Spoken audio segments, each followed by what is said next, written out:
live? This time I purposely paused it so you couldn't say that live on the. Now you can say it though. We live. What? We live. No, like we're actually live, like us people, or is it live like the commercial?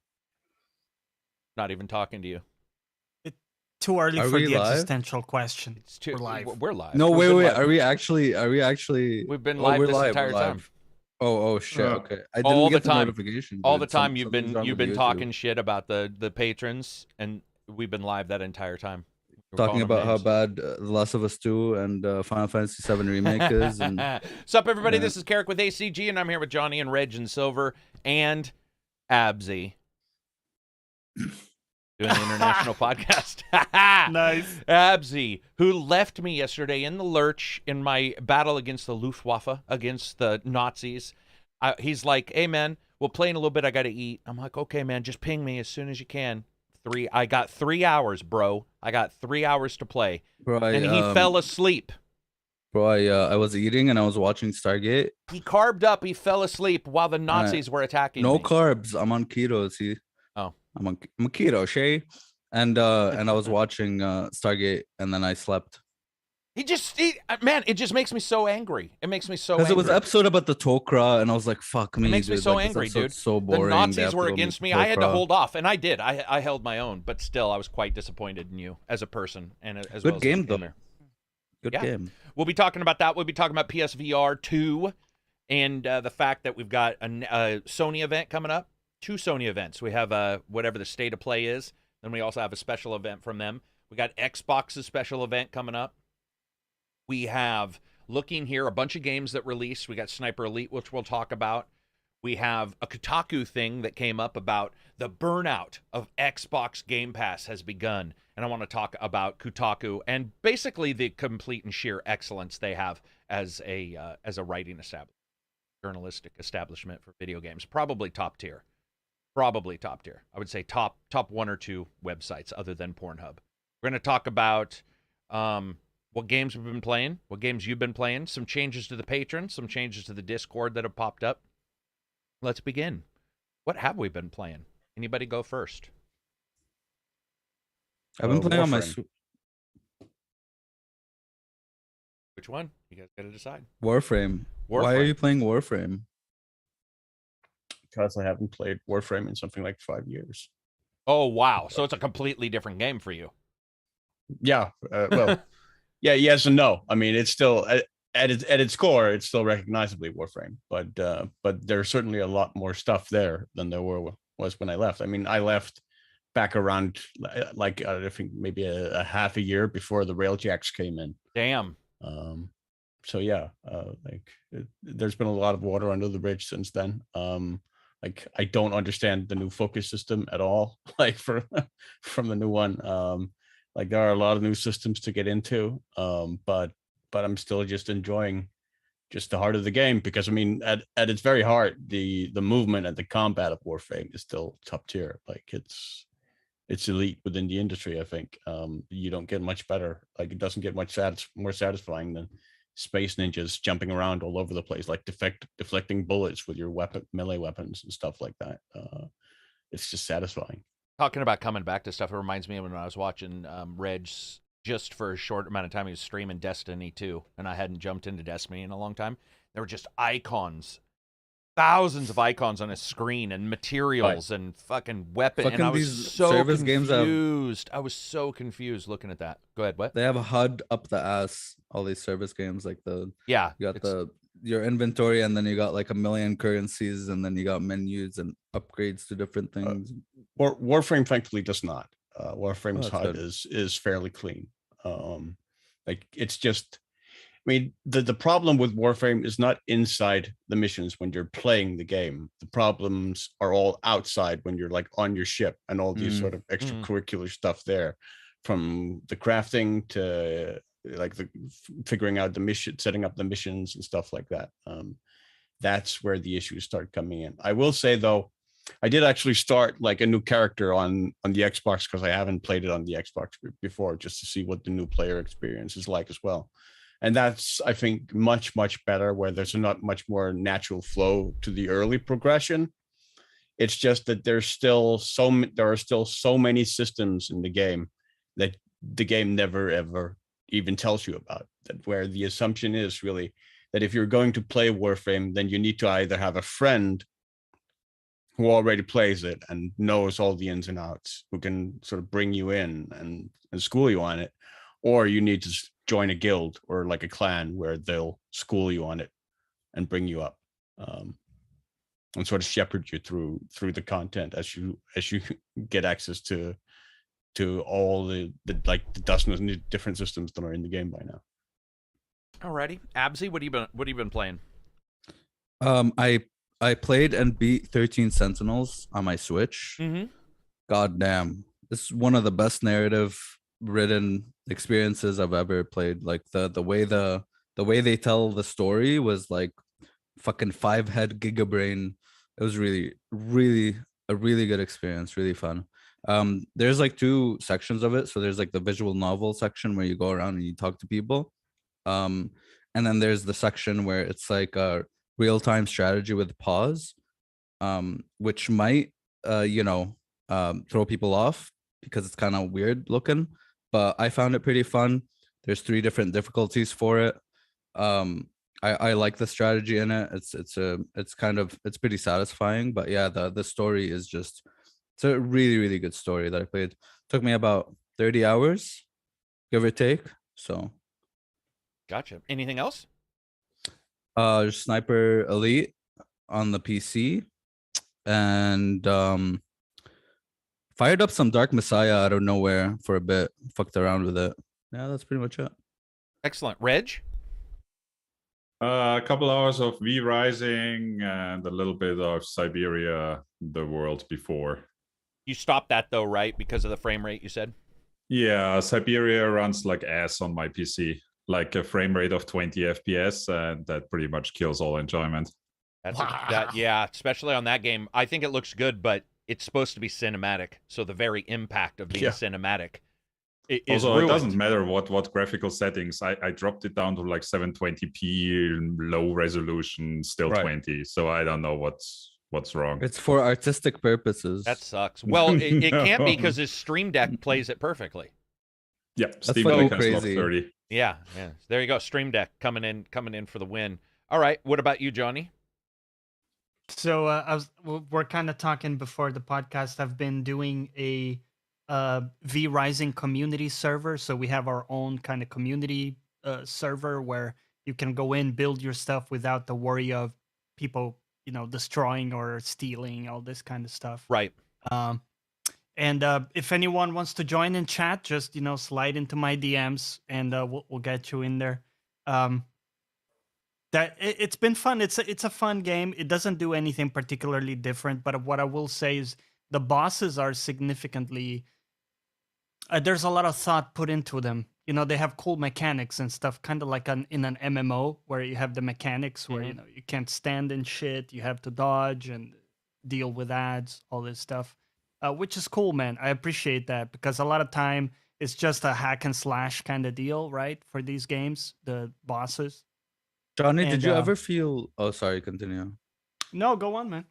Did you ever feel limited by the fact that you can only have like 2 abilities on at any given point, like 2 vampire abilities? Or was it like good to like mix and match? Well, I find myself switching quite a bit. So depending on the fight, right? So I'll go into a fight and very often I will die the first time because they're tough. They're like legitimately tough often. So I need to like strategize. Oh, for this guy, we need some CC, right? Or for this guy, we need some crowd, like AOE, whatever it is. So I think it works. So that's if you an had instance where many trial more and error skills, doesn't bother you, or encourages you rather than annoy you. Admittedly, it's frustrating, right? Like having to retry if you fail a lot, but it does force you to rethink and re-strategize. And oftentimes you'll be like, okay, that doesn't work, right? We need to go back to the drawing board and get a new strategy. Maybe you go there, make sure you go there at night, or you bring a friend, or you change up your skills, or maybe you farm up the next level of weapons, something like that. So I think it works. So far, it hasn't been too frustrating, but also has been quite challenging as some of the bosses. So, is that it? Is that the majority of what you've been playing? Also, I'm still on my League of Legends process. I'm playing a 3-block each morning for the last 2 weeks. So each morning before work, I play 3 games, 3 ranked games. And I'm very close to exiting the lower elo, the bronze elo. Oh, bronze. Okay. No, the very low. So, well, you start at iron, then you now, have bronze. Right? Yeah. So I'm in bronze at the top. I'm almost now in silver, which is the next one. Nice. So I'm making some good progress there, slowly but steady. Yeah, sticking with the process. Good. I'll read mine in a second. First, everybody, go out, tweet that we're doing this, put it on Facebook, put it on TikTok, whatever. Let's see. I will read super chats later on. Super chats do help the channel, but I'm going to read some of these. Never been this early before. Oh, okay. This is even prior to us going live. Here we go. By the way, great job Monday on the RDX podcast, ACG. RDX podcast. Which one is that one? I did 2. That must be the Colton one. Yeah. Well, I did Box and Burgers as well. And I did 2 in a row. I was trying to remember what day they were. The one and only Karak, I loved your podcast yesterday. Okay, that's the Box and Burger one. You gentlemen put the icing on Friday. That's really dirty, depending on how you think about it. Watching the podcast live. Let's go. Let's see. Alan Baker's in here. Kotaku, IGN, and GameSpot, where the garbage gaming news, the place of power.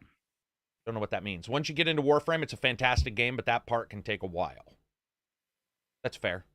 I think that's the way I felt on that one. There's a lot of people who are digging Warframe in here. Trying the Technomancer review after seeing ACG, or trying the Technomancer game after seeing ACG's. And Technomancer's good. Didn't get a lot of love. But, is that the same people who made Gothic and Elix? Pretty rough. Or Greedfall. Greedfall. They're one of those two. They're one of those 2 groups. Yeah. Yeah, it's the Spider devs. The Eurojank homies. Karak's review of Sniper Elite 5 was fantastic. Playing the game over the weekend. Can't wait. Enjoy. I think you'll have a really good time. The reviews for Sniper Elite 5 made me realize I bought Sniper Elite 4 on sale and never played it. 4 is good, but 5's better. What is Johnny's YouTube? Johnny Plays Live, right? Same as your Yep, Johnny Plays Live everywhere. Super Chat, S. Velden, 1999. Hi, all. Greetings from the Netherlands. If you were able to travel back to the NES era of video games, which game between then and now would you choose to show off to your younger self to blow your own mind? Yesterday, and I'll show myself Alex or something. What? It didn't say choose any era between now and NES.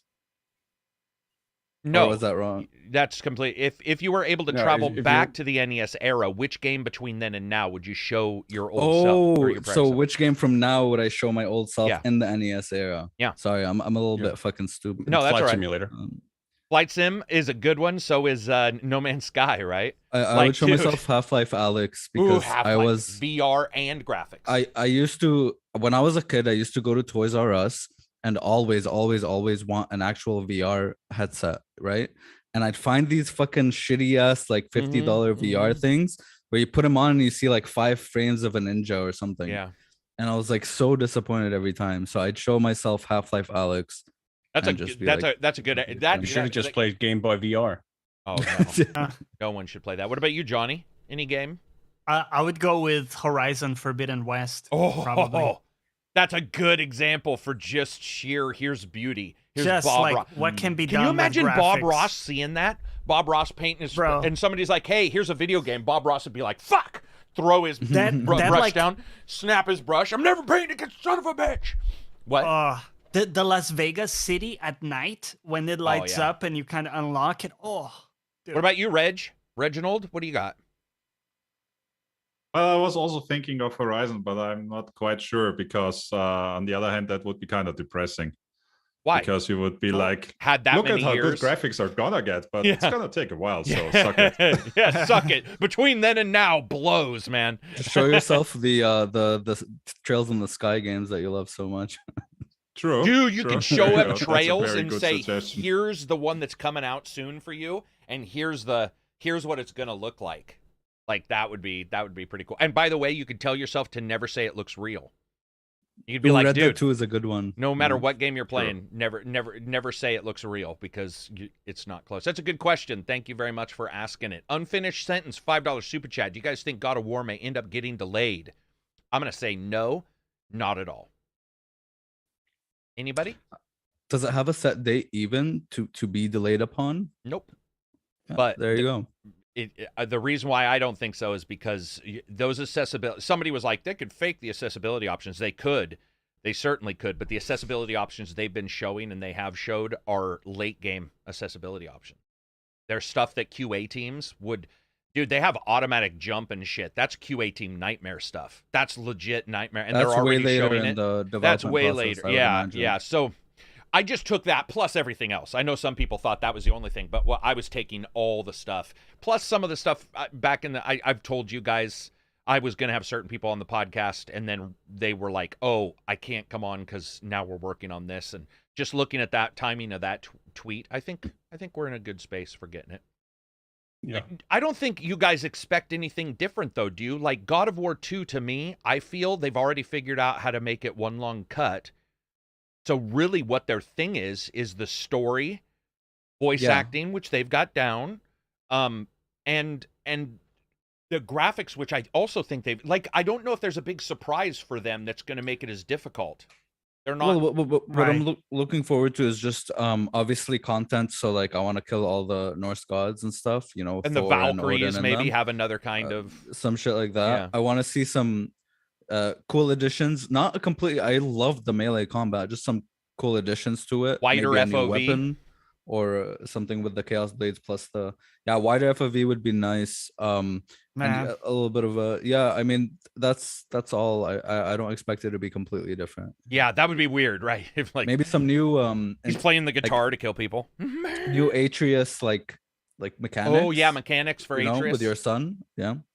He's still a boy. Do we know if in it's this one, right? Yeah, I was going to ask aged exactly. Up, has he? Okay, but there's a girl in it too. There, so he can be boy, girl, boy. I would imagine maybe the VA, his voice, maybe the VA's voice has, cracked a little bit. Yeah.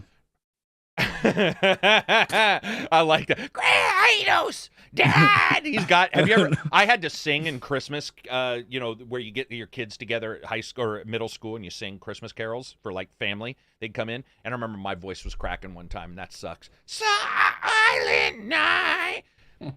Actually, it was probably first. It was probably first grade for me because I went That's through why puberty they used to have early. a solution for it back in the day, right? Well, they used to shoot you if you... No, I think he meant Unix. No. Okay. Is that what he meant? Is that what you meant? That was castration. Yeah. Oh, yeah. You castrated boys for the choir. Yeah, it's true. Like That's your what I thought penis? you meant. Yeah, bro. Like fuck the chop off choir. your No, they penis? chop up your balls. No, not Castration's your balls, penis. bro. Your balls? You remind me of Brooklyn So, Nine-Nine wait. when they were talking about the vasectomy, and he's like, I saved your dick. And he's like, no, that's not what a vasectomy is. Wait, so it's the opposite of a eunuch? No, that is a eunuch. bro. No, That that's is what also a eunuch eunuch. is. Yeah. But eunuch doesn't have the penis. Yeah, it does. Yes, they do. No, it's about the balls. But they don't have the balls. Right, because that's Yeah. a testosterone. It's like what you do to a dog to stop them from being aggressive. and- From fucking? Mhm. Right. Yeah, right. Well, they'll still... Mine do. Mine don't miss their balls at all. They still think that Very everything... interesting turn of a topic right there. It was, You never wasn't it? know. Dude, that's ACG Podcast. Only the best topics for your Friday. I do appreciate everybody watching those other podcasts. I mean, they used to call them man. castrados. Yeah, the ones who sang high. Like, So moving on from there. But anyway, I do want to say, I see a bunch of people saw me in those other podcasts. I do appreciate it. No, I can't come on your podcast right now. Let's see. What else do we got here? I don't think they need the same long take gimmick again. Oh, interesting. Okay, I think they'll do it. I don't know if they ever needed it, but I think that they will do it. Let's see. Anyone having controller issues with Series X with Sniper Elite 5? Mine keeps looking up at the sky. No, and I haven't heard that, but that sucks, man. That really sucks. Can you recreate that with other games, or is it just the one game that this happens? Dude, I still had the bug for my reloading weapons last night. Listen to this, guys. We're on wave 4. We're on hardest difficulty. Abzy and I are playing, and I reload my weapon, and it just starts reloading. Throwing away bullets. And I'm like, oh no. And I know that bug because it happened in the review code. So I switched to my other gun, And I start shooting and I reload. So now it's just me with my 45 and Abzy against, and they are like 5 feet from us. And it was cool because we did die, but we got a long ways. We did really well for being like having the That game got hate hectic. us. Oh, dude, it was crazy. Let's talk about Sniper Elite 5. Okay. If you are not playing it, you're dumb. You're dumb. I'm just joking. You're not. But guys, the game is. Yeah. So what do you think, Abzy? You go, because I reviewed it. I already had my say. So it's, remember when Ghost Recon, what the fuck was it called? Breakpoint. The first one. Wildlands. Ghost Recon Wildlands? Wildlands came out. I played the beta or like the demo version or whatever, and really, really enjoyed it with a friend because it was like, oh, you're stealthing with a friend, and I always loved the idea of like infiltrating enemies with a friend. But that game, the issue with that game is that it got very, very repetitive because every single base camp thing looks similar in some way. It's always like the same thing.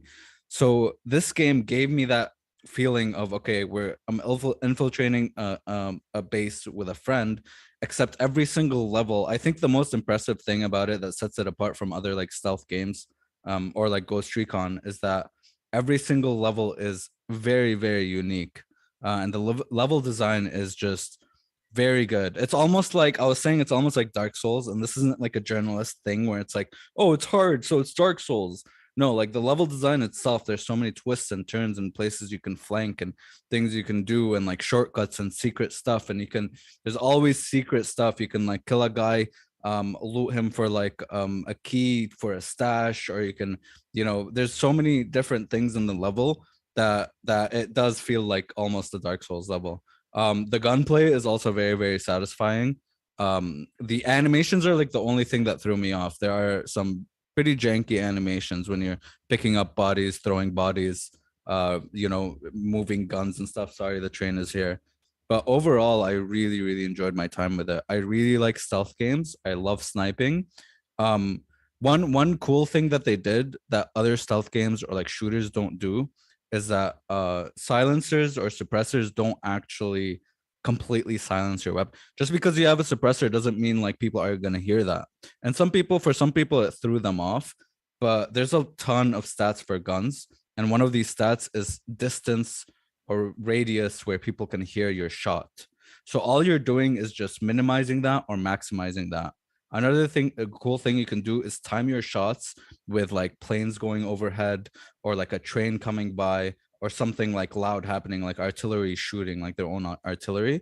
You time your shots and kill someone and they don't hear you, and it feels really good to pull off.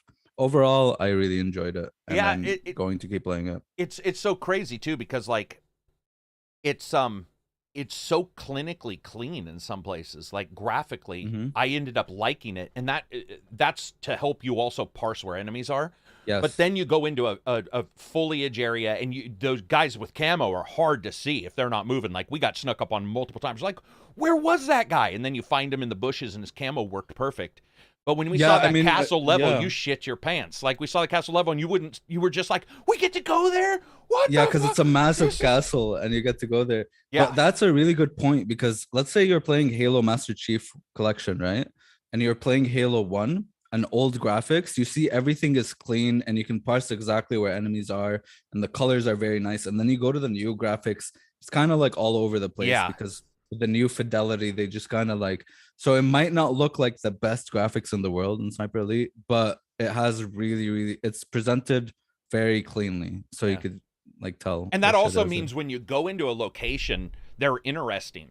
Like it was weird, but we went into a location and like you find something and you're one person's reading up on it, and then the game's like, you need a crowbar to get in here. So one guy's like, oh shit, we don't have a crowbar. So he goes searching for the crowbar, and then another guy's like, oh, well, there's a lock here that we need to pick. We don't have any lock picks, but we can get a code from someone. And then you'll shoot somebody and you'll read something on them that says like, Auschwitz stole the code or whatever. And you're like, okay, now we need to find that guy and take him out.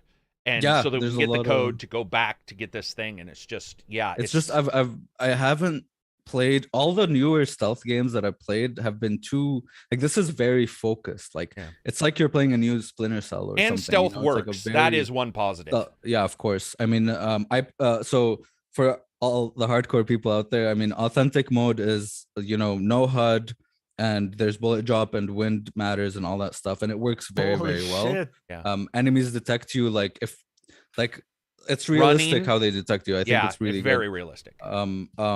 Yeah, I think it's such a good stealth game, man. I haven't played a good stealth game in a while. Can so- I ask you guys? Mhm. Oh, I'm sorry. I was just going to say one thing that Abzy did poke on a little bit, but I want to make sure people understand why audio matters in games, man.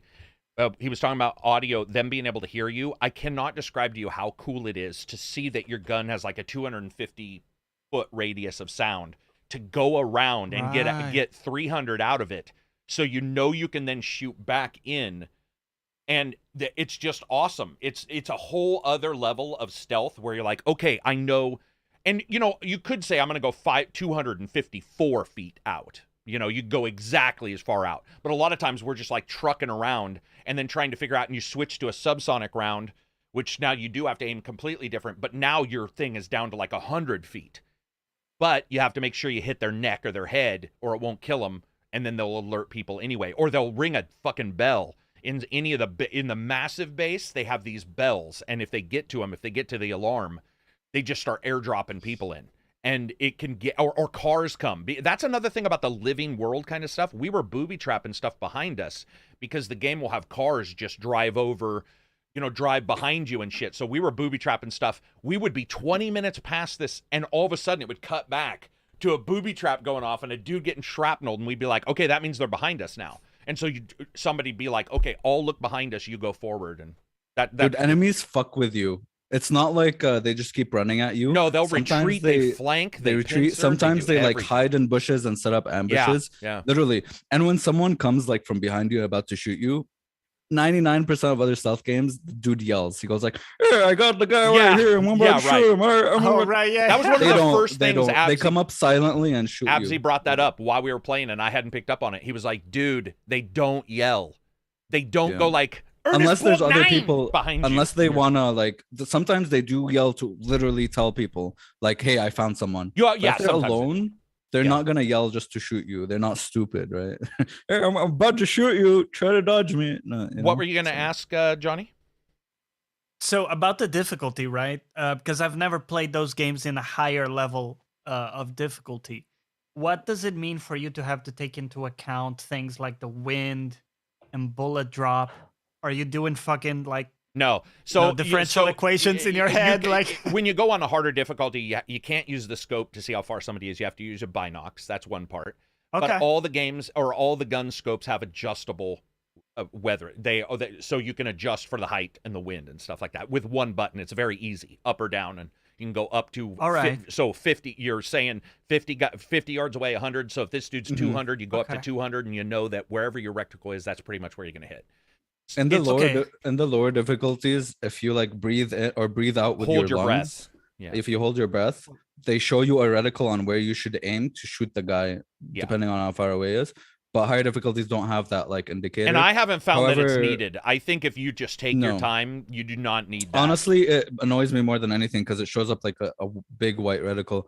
But you can go into the difficulty options and change everything. customize it very, very well, like to Okay, your exact nice. liking, what you want on, what you want. Like, So you can. damage We to be. turned the enemies way up, but there was one thing where we're like, we don't want this. So you turn that a tiny bit down, and you can adjust all the stuff up and down to where your nice. game You is can also- completely different than somebody else's, depending on the difficulty. You can also adjust like enemy health, because like one of the annoying But things slightly, about, slightly in this one, not as much as the past ones. because one of the annoying things about the highest difficulty is that it does give enemies more health. So sometimes you'll have to like plug multiple bullets into somebody. Yeah, to kill this them one's if changed if that. it isn't a head down. This one's a got. headshot. I think it's only got 2 options. In fact, now that I remember, because I did that this morning, it's basically like, not intense. There's a word for it, but it's like normal or increased or something. Yeah, for enemy health, it doesn't do much. And Yeah, I didn't find we were like, still any killing them. We were still sponges. killing. Yeah, Yeah. there was no sponges actually. Was there? Especially if you use soft point bullets For humans. you can for humans you can one shot them anywhere in the body pretty much.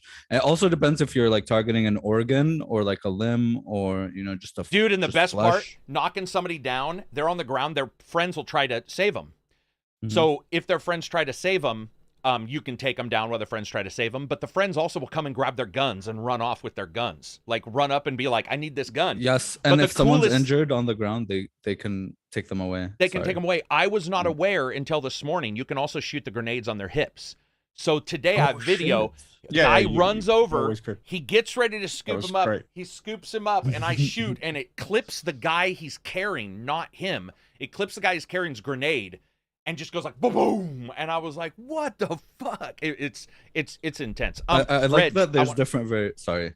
I just said I like that there's different variability of stealth. Like, it's not just like either 100% stealth or not. Right. You can right. be completely stealth and not be detected, but also cause mayhem at the same time. Real quick, PS5 Gamer says, what happens if you miss and an enemy is alerted? If you miss, they will try to find you, but they don't know where you are. We've seen guys run around. Remember that time we were filming and the guys thought we were over here? Because you do have a setting that'll tell you where they last saw you. A little bit like Ghost Recon or Ghost Splinter Cell would show like a shadow of Sam as you ran off.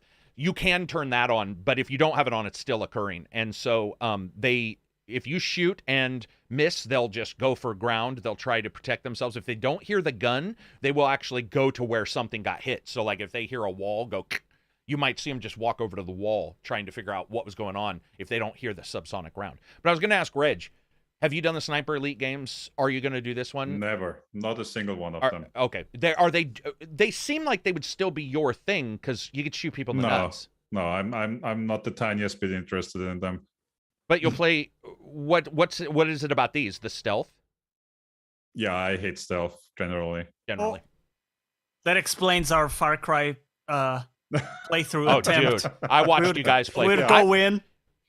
But you know what? That's Reg is like- Go loud and go proud. That's why Reg and I worked on Far Cry. We did Far Cry. Reg and I did Far Cry 5, and I was also not doing stealth. We got in an ATV. Okay, yeah, We yeah, drove yeah. that ATV through enemy. We were just like, we're out, and we just came right into the base. We weren't on the same Exactly. Always page. I announce was like, yourself with a boom. I was trying to sneak, and then I Yeah. hear shots. Okay, yeah. What do you guys think overall for so are we gonna say, would this be a zombie, will we see like a Zombie Army 5 then? Is that how they do this? I'm pretty sure. Yeah. Do they bounce from one to the other? Is that Yeah, they typically tend to. Yeah. Okay, so Reg, Zombie Army 5. The Zombie Army games, which are these but with zombies. Would that interest you? I don't even know what. Not even is. aware of what they are. Okay, yeah, gotcha. Does anybody else play those, the Zombie Army ones, besides me and Silver? No, I haven't not actually played played the zombie. Oh, Army you haven't ones. played I this, only so know- I've- I'm the only one who's played those. Okay. I haven't either. I'm more interested in the regular ones. So what do they do different than other zombie games? Are they stealth zombie in some way, or? Basically, they're zombies, stealth zombies. Yeah. It's. I mean, they're not amazing, but the core gameplay is still there, and it's zombies, so it's still fun. I just like shooting a lot of people in the nuts. Like, True. I like the slow That's the motion. I like Takeaway. Well, that's why Yeah. Phantom Contracts, Ghost Sniper, whatever the frig those games are, they don't do all of this stuff, and then you see all the other problems. Ghost Warrior. Yeah, if you, Yeah. It's sort of like layering on all these. If you layer on all these issues, and at some point, if you start removing some of the cool stuff, you start noticing the issues more. I'd probably notice more issues with Sniper Elite if there was less presentation. You'd start being like, well, if there's less presentation, what am I paying attention to? Sniper Elite always reminds me how much I want a new Hidden and Dangerous game. Like Hidden and Dangerous back in the day was sort of the Rainbow Six in World War II, with like Hidden and Dangerous 2, which was made by Illusion Softworks, the guys who made Mafia. Like it was basically the game they made after Mafia. Is one of my favorite World War II games of all time, like and stealth tactical games, and sadly hasn't had a follow-up ever since. And is fairly reminiscent to Sniper Elite in a lot of ways. Like Yeah. I feel like Sniper Elite took a lot of elements from those Hidden and Dangerous games, and brought them into sort of arcade, more mainstream. Well, it's cool that we got it. It's cool. We had a good time doing it. I think like I'm Stealth glad. killing Nazis is fun, man. And Game Pass, Oh, let's speak about Game Pass. So, it's free day one on Game Pass, right? Not free. Free, not free. Free. Included. So, Yeah. Not free. I want to talk included about in one the of the subscription. dumbest things I've seen in a really long time, which was Kotaku ran an article stating that Game Pass burnout is real, and they tracked down a grand total of 3 people. who stated that they are canceling Game Pass because there's not AAA games on there. And that the reason why is because they were only paying for the AAA games. Now, bear with me here. If you're only paying for the AAA games, would you not only be paying for the months AAA games came out? Logic aside, let's pretend logic doesn't matter because this is Kotaku. Game Pass burnout by finding people who unsubscribed is not the same as like Netflix, where 200,000 people a month unsubscribe. Where people are like, the games aren't here for me right now. I'm going to unsubscribe. I'm going to play something else. I'm going to do something else. Also, a movie normally purchased is around anywhere from, you can get expensive movies, but I would say normally you can find a movie for $10 to $20. Normally. I think that that's fair to say. Blu-ray, maybe they're a little bit more expensive on like Spider-Man. I don't know. But I usually get my movies no more than $20. Where these games, many of them are 60, even if they're not AAA. Right? And I see them doing this, and when I see those kind of discussions, that clickbait, it's not even clickbait, it's almost like antagonism bait now. Where it's pure antagonism towards something. It's provocative for the sake of being provocative. Yeah. It's clickbait in its provocativeness. It's this really odd situation where we see that, I get it that, in the old days people thought journalists mattered. But we're now getting to the point to where, everybody's say matters, which can be bad, obviously. We don't want everybody's say. Sometimes you have to earn the right to have a voice in a conversation. But you see these kind of things, and you're like, when are people going to hold those kind of situations accountable? Was it just people on Twitter saying, "Hey, I'm unsubscribing from Game Pass"? It was very few, and it was like the burnout it was very few. And Gene Park, who we have had on the podcast, who I love, Gene Park was one of the people who decided he wasn't going to do it. Gene Park also has stated, why announce it? Dude, it's what I say in the Discord sometimes. If people are talking about a game, you do not need to jump in and say, "Here are the 10 reasons I don't want to play the game and why I want to be a part of the discussion still." That is stupid. At that point, you're like, that's like somebody walking into an Alcoholics Anonymous saying, "I don't smoke, drink, or have any negative traits, but I want to tell you guys why this sucks." And you're like, yeah. You're not a part of the group. You've actively, purposely left that group. We don't need you here. There's no add to the discussion. There's no subject matter. So it just sucked, man. Yeah. It was one of those things where you're just like, holy shit, here we go. But Xbox's response, though. Xbox's response ratioed the hell out of them, but hey, dude, that was so good. Show us how to show. What did it say? Tell us you don't play AAA games without telling us you don't play AAA games. Yeah, that was pretty. You only play AAA games. Yeah, they did sort of smash them. Dude, they went in on that. I was like, hell yeah, dude. I like Xbox's Twitter accounts, man. They're good. The idea of Game Pass not offering enough content and you burning out on the lack of content is so bizarre to me that if I hear the word Game Pass burnout, my assumption would be for the opposite, that there's so much content like with Netflix that you get overwhelmed and say, no, paralysis, like, right? This is too much for me. I can't be part of this. Like you're offering me a game like every single day. I can't play all these games. I'm out. Like like that would be my assumption on hearing that. It's so weird too. We're finally getting PlayStation's doing some great turns, man. I'm actually really happy for PlayStation. They're like, okay, listen, not the game service stuff. We'll talk about that in a second, that they were talking about adding a ton of games for service. I know everybody thinks some of these companies won't do stuff to make money because they love gamers. Be prepared. You're in for a shock in the next couple of years. But you get this kind of thing, and it just seems so weird. We finally got competition. Sony, PlayStation fans are finally going to get, maybe, depending on the price and all these other things that happen, are going to get a good, equal kind of thing to Game Pass. And now you have people who are literally trying to just burn it down as quick as. Is it the one with like 10 different tiers or some shit? Like the It's only got three. It's only got three. Oh, only 3 tiers. Yeah. Okay. And it is confusing because by the way, just like Xbox is confusing, they have games with gold too, which is confusing to everybody. So it's not like, I love Microsoft's Game Pass, but I'm not going to pretend games with gold makes a ton of sense.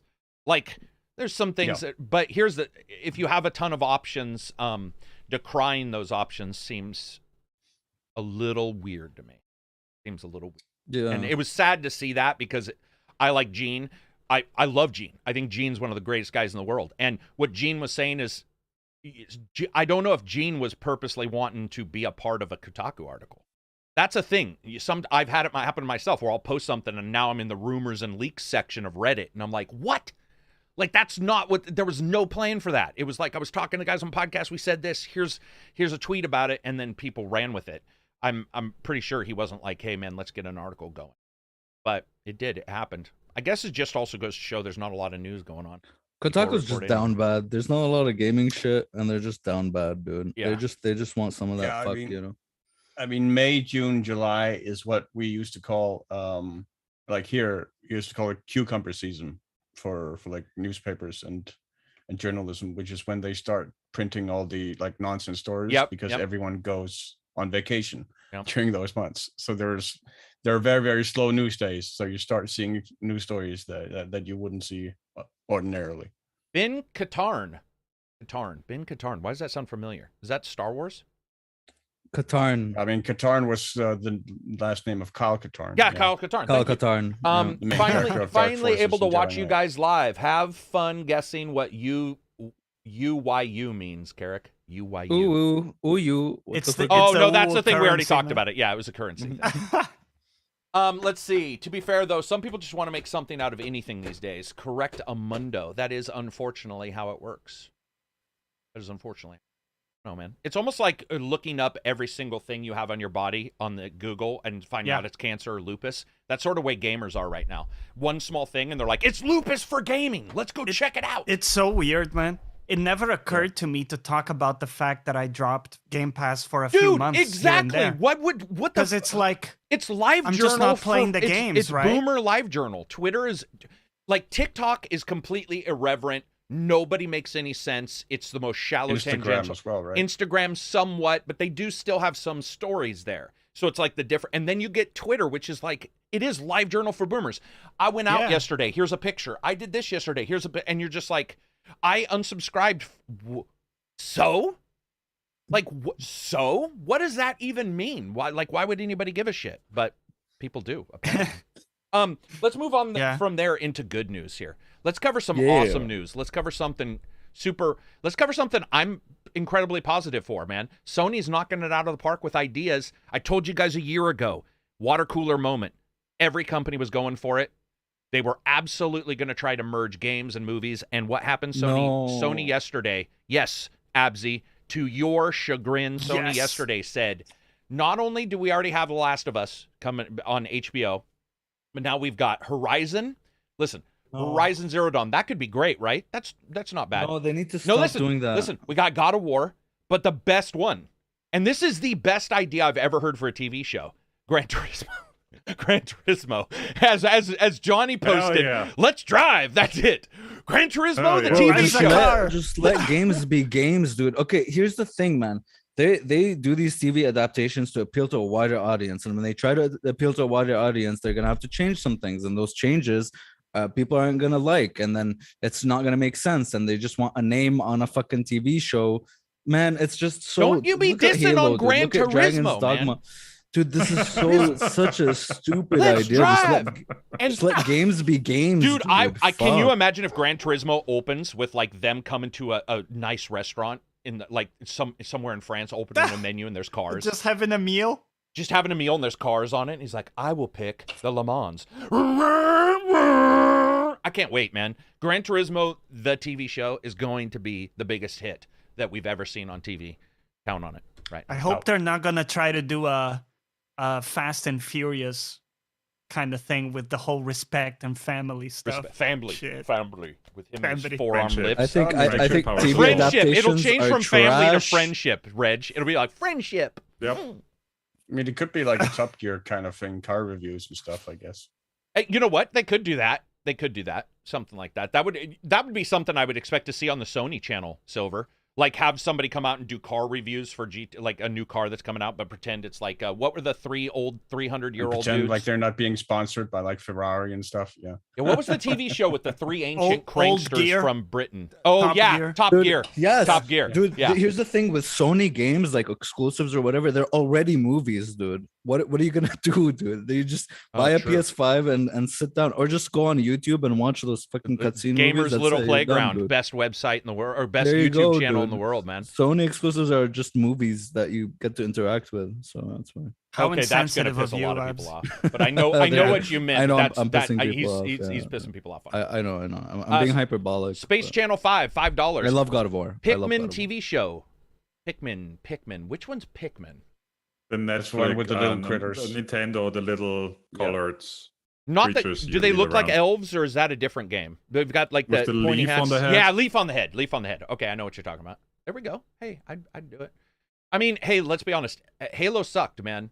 It wasn't very good. Like it didn't work out very well. But you know, they're Halo trying. was so stupid, dude. Hotha, Oh my god. 179 super chat. Sniper Elite 5 is janky as hell, but it is addictive. So I didn't have as much jank, even though I did just discuss 2 issues I had. But it is addictive. So I'm glad you're at least liking it. I didn't get a super jank feel from it, but I Wait, can if see- they don't hire Christopher Judge for God of War, I'm gonna lose my shit if they won't. don't put him in.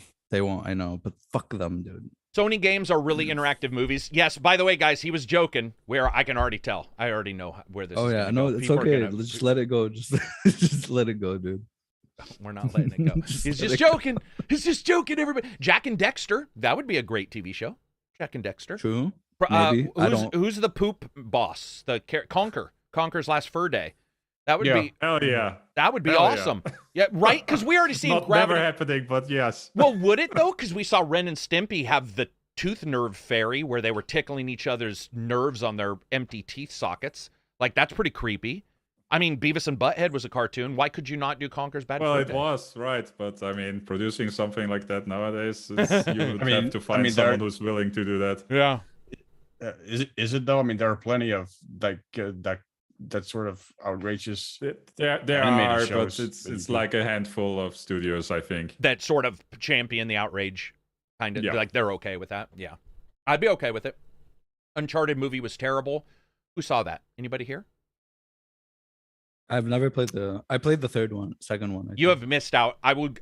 Okay, dude. Nothing. I don't want to.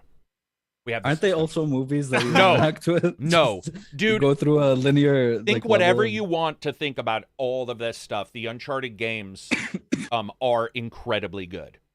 They are I know. incredibly good. I was messing around, but some people took I know. it seriously. I know. Well, I did, and I'm defending them right now because I know people sometimes think I'm anti-Sony. I'm not. Some of their games are just phenomenal. And dude, I'm telling you, I know you talk about your, super. What do you call Omega tiers? Your big giant anime tiers. Omega crying. Yeah. Dude, you would love 3, 4, and Lost Journey from Uncharted. They are really heartfelt games, even for me.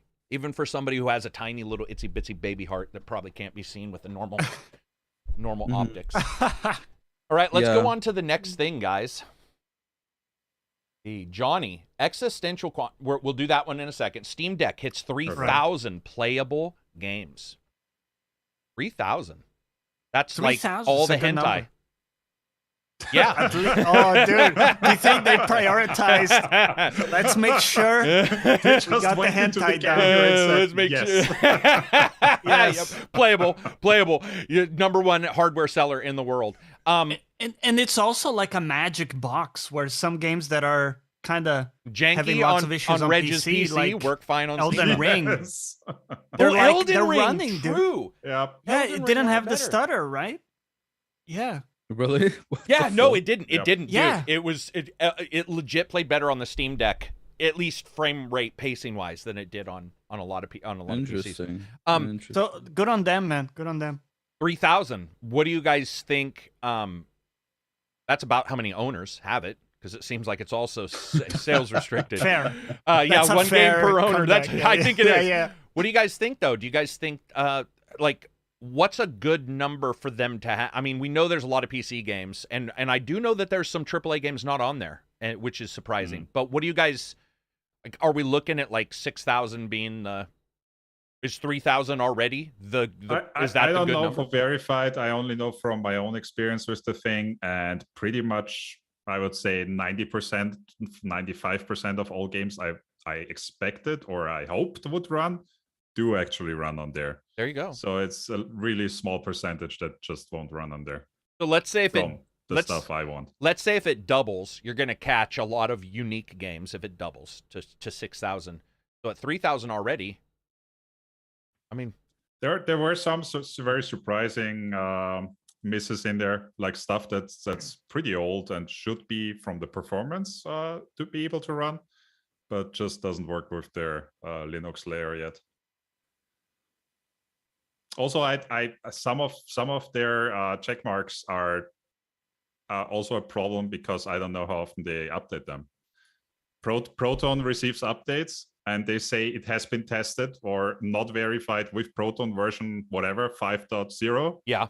But maybe the current version is newer than that and it runs. I've already had at least one game where it said not able to run on the Steam Deck and it works without issues. Do we know, Reg, are you a part of the people saying if a game runs?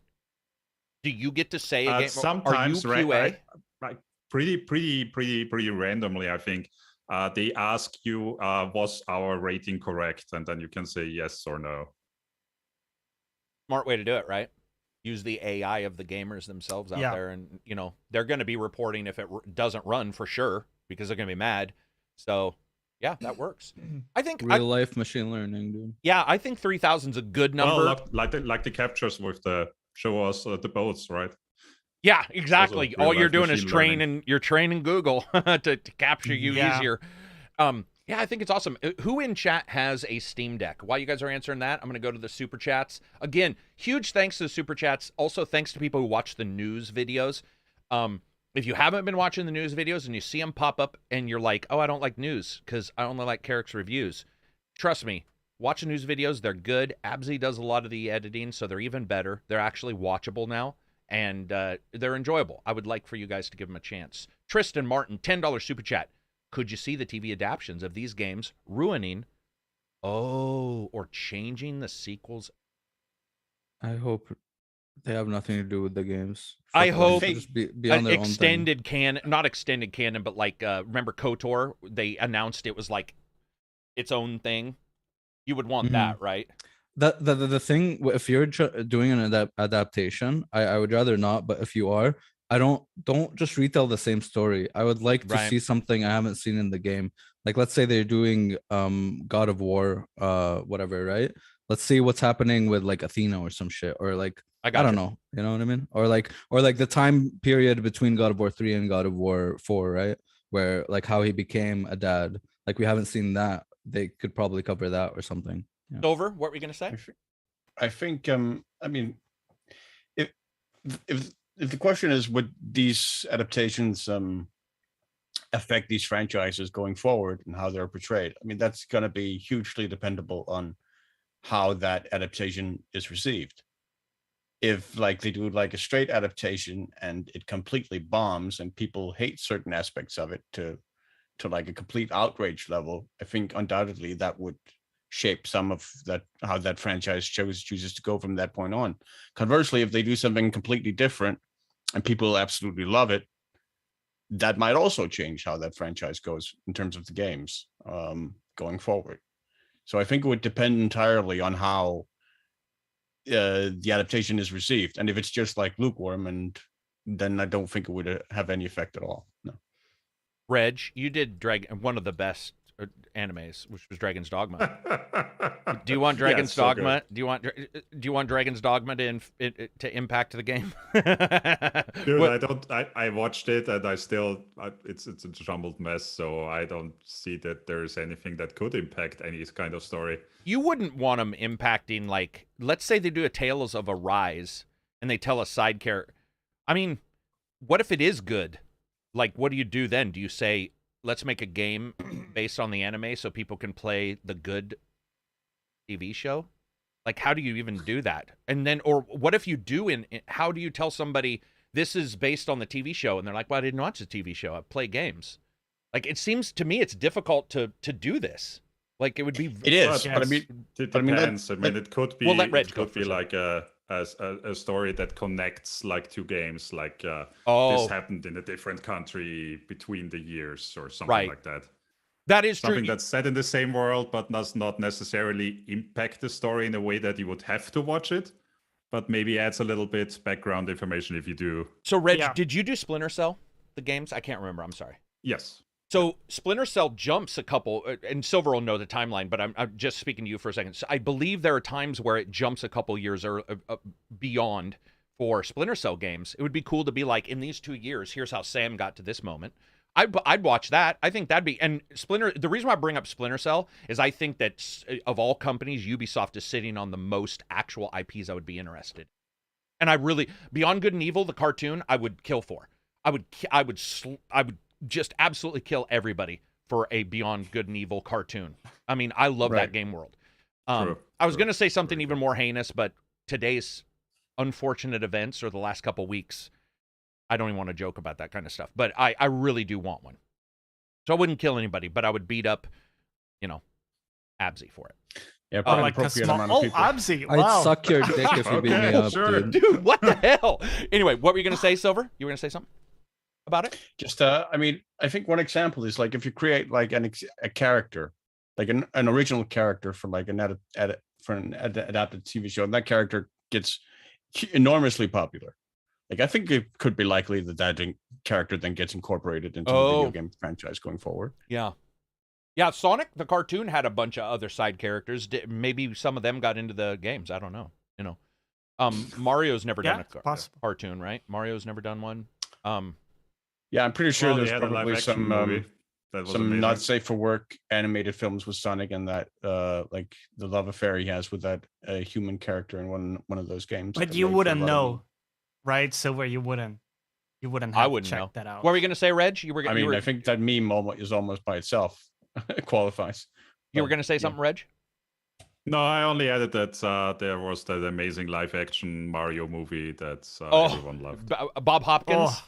There's a new Mario, though, right? Isn't Yeah, is, there is one Ah. coming. Yeah. With Chris Pratt. Chris Pratt? Chris Yeah. Pratt's gonna be So Mario. cool. Oh my god, and Jack Black. dude! And oh my god. Animated, Key so and not Peele. live action, but still. You guys ever gone out with Yeah. friends and you have that bad feeling about the night? Like somebody's antagonistic. That's the way this Mario movie. Like I've got a bad feeling about this night, man.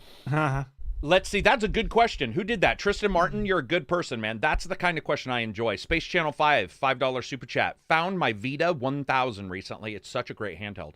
What's a Vita 1000 versus a Vita? That's the original one without the old. No, with Oh, the OLED screen. is Without it- the OLED with- screen. I think it was With the with, OLED. right? Because didn't they Okay, they with, reversed right. switch, right? They went down. They Yeah, downgraded. I wasn't sure because usually the newer versions get the OLED and Yeah. don't get it removed. You'd think, right? Yeah, You'd think. yeah. Yep. The Witcher Nightmare of the Wolf is a great example of a modern adaptation. Nightmare of the Wolf. Oh, that's the animated one? Yeah, with, animated one. Yeah. Yeah. Is it good? I didn't like the I have not actual watched it TV yet. show. Okay. Wait, there's a That's Witcher not bad. cartoon too? I wasn't even aware. Yeah. Yeah. Okay. Yeah, it's what's his name? Geralt's Vesemir. mentor. Vesemir, thank you. Vesemir, yeah. Right? Yeah, I didn't like the live action. I mean, I liked how he portrayed Geralt, but I think the timeline was all over the place. I was. That's I'm gonna be true. honest, Well, man. I mean, yeah, it was. Yeah. It was really confusing. I remember watching it going, they need to just say here at this date. They really need Yes. to. That was one of the few shows where I was Yeah. like, just give us a blurb. Yeah. We're at this land at this date. But I continue to watch it because there's some I think pretty the criticism people in that is show. fair. That was one It's of the still things I good. loved about the show, for my part. Okay. I need to Um, watch it I with will your just anime. say- Damn. Sorry, I was just gonna say, just to illustrate our point, for the first time, Netflix created like an interactive. I saw that, yeah. Unconfusion thing. histogram. Yeah.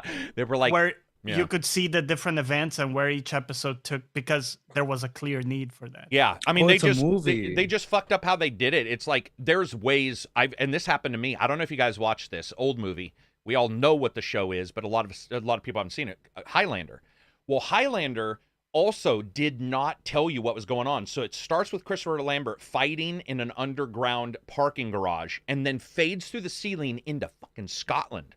Now, the original VCR version didn't have the date, Scotland 1439. So you're just like, Right. people are still wearing kilts and fighting with swords in Scotland? Dude, it Yeah, was so yeah. confusing. It was so confusing. I remember, and I love the movie, but I had to watch that movie like 15 times to go, what is happening? And then my dad, because even I was young when that came out, my dad was like, dude, no, it's like going back in time. I was like, oh, okay, thank you. Because I was just like, wow, Scotland's a rough place. I'll scratch that off my list of places to go visit. People getting dysentery and they're like town whores. You were just like, damn, they need some lights. Man. They don't even have electricity. Let's see. So moving on from there, Reg hates stealth but plays Splinter Cell. Oh, this is a question. Scaps asks you, Reg, that if you don't like stealth but you played Splinter Cell, why is that? Do you think? Well, Splinter Cell, the last one was how many years ago? Oh, that was 2014. So nearly fuck. Yeah. What? 9 years. Nearly 9 years. So back then, maybe you were more into stealth. I was maybe more patient for that stuff. Yeah. Yeah, I mean, it makes sense, right? Like, that happens. It happens, man. Shit changes. Yeah. Like, you're cool with one thing and not the other. All right, let's look here at news. Oh, continuing on the Sony jam. PlayStation PC sales numbers. So, I don't know if you guys saw this in chat. These guys did because, of course, I posted it. But the Sony PlayStation, they basically did this list where Benji, who captures a ton of stuff, really nice guy on Twitter, captures a ton of all the sales data and all this kind of stuff. Horizon Zero Dawn, 2.39 million sold. I'm going to be honest, I thought that would be more. I think that's low compared to what I thought. 60 million in revenue. Days Gone, 852, which is interesting because this sort of flies in the face of the developer saying that they've sold millions upon millions, but whatever. It only made 22 million in revenue. Oh, by the way, PC sales. I'm sorry. Makes way more sense. PC sales. I apologize. Not actually both. I would have expected more, to be honest. God of War, only listen to this, guys. God of War 971,000. Days Gone 852,000. That's very fucking close. Yeah, but Days Gone also has over a year on God of War. Doesn't matter. It's God of War. There's not even a comparison between the excitement between those two games. There is, because God of War only came to PC like January this year. Yeah. I would have expected twice that number in 1 week, let alone what they've got now. Like, that is shocking. Oh yeah, that is shocking, especially on PC. FOV mods, the ability to do crazy stuff to the game, better performance. Yeah, I would have expected that to be people who didn't have a console. Yeah, that is shockingly low, or shockingly close to Days Gone for me. But that really doesn't matter, because what they were saying is all this growth that they saw on PC. This is sort of what I was getting to. They've seen growth on PC, and Jim Ryan or Jack Ryan? Jim Ryan. Thank you. Jim Ryan came out. It's not Tom Clancy yet. Yeah. Yeah.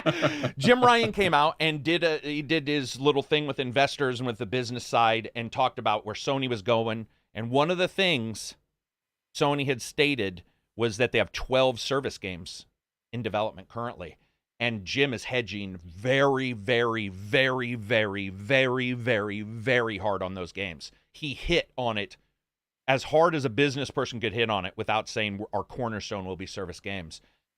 So, without the negativity instantly for service games, let's just talk about titles that perhaps we may see from them as service games and what would fit.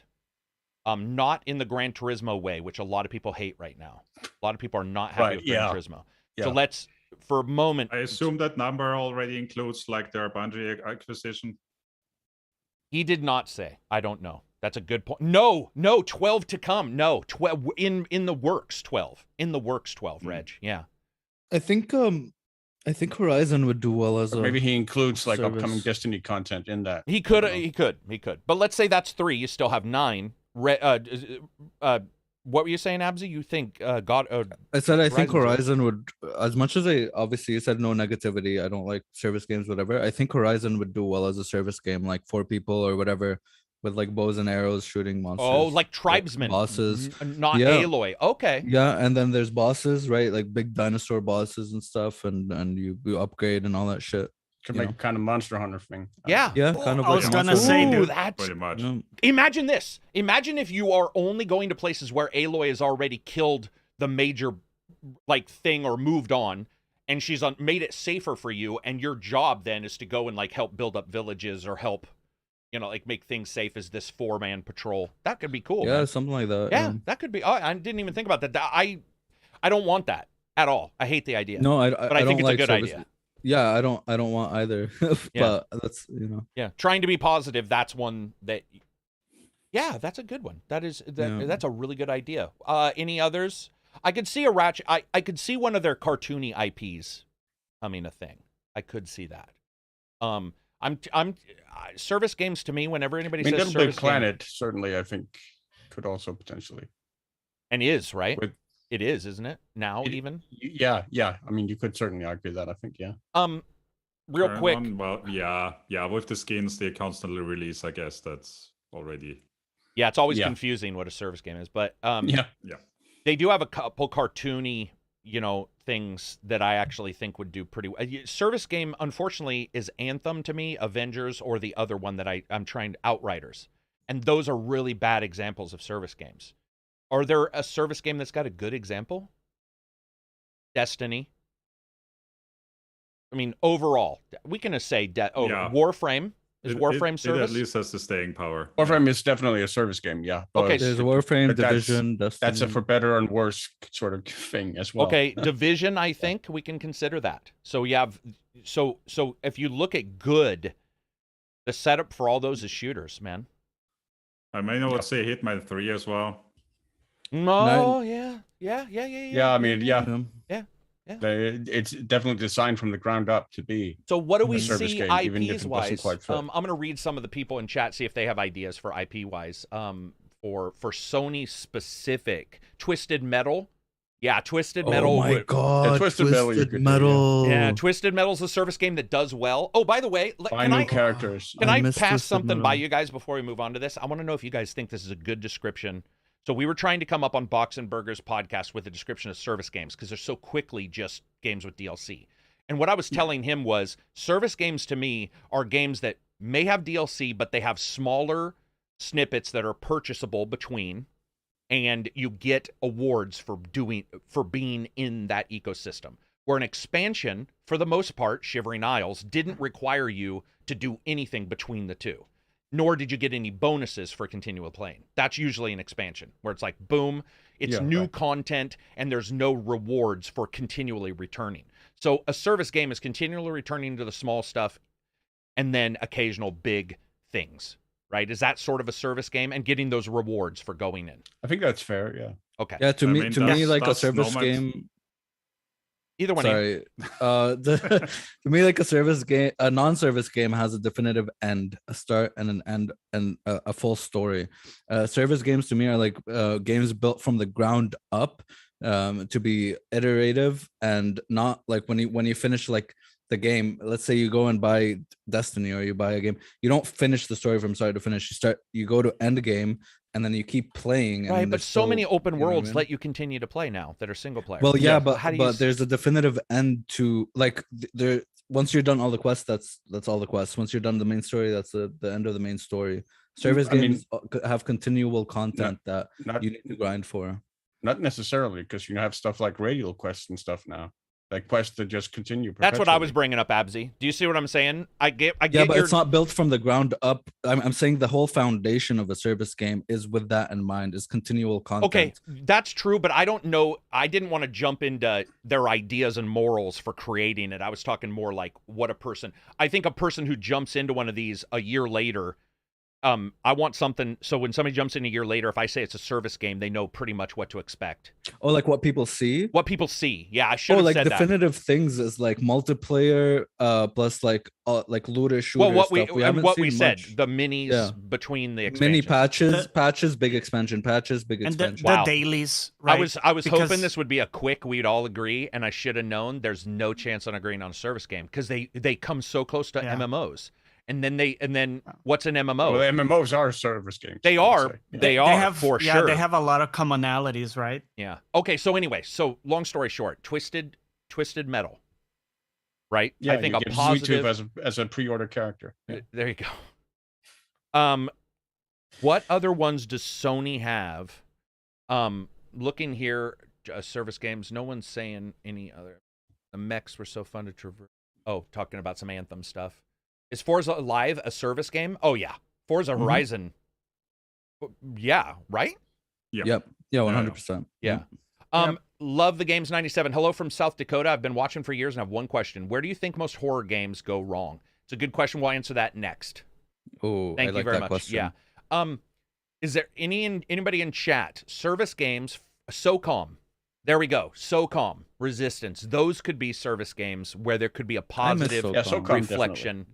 SOCOM could work where like maybe you go different missions and they like I could buy into that. I miss also Warhawk. Warhawk was really cool. Oh, on the whoa, PS3. the fucking flying one, loved- right? Where you were in the I flying. loved Warhawk. You'd go into planes and go Yeah. down. Yeah. Okay, so Warhawk, that's an old IP that they could resurrect. I mean, the newer one is Ace Combat, right? Yeah, Ace Combat for sure is one, but I don't know if that's owned specifically by Sony. I don't think it is because we saw it on.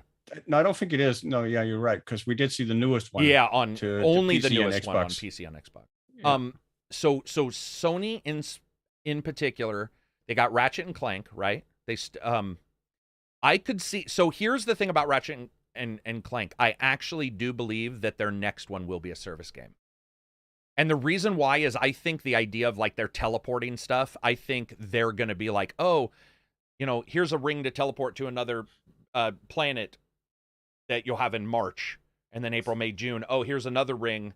You see what I'm saying? And like they were already starting with the building or the scrounging. And it just, I don't know. It felt like maybe that was a plan to go to that. Not liking that whole.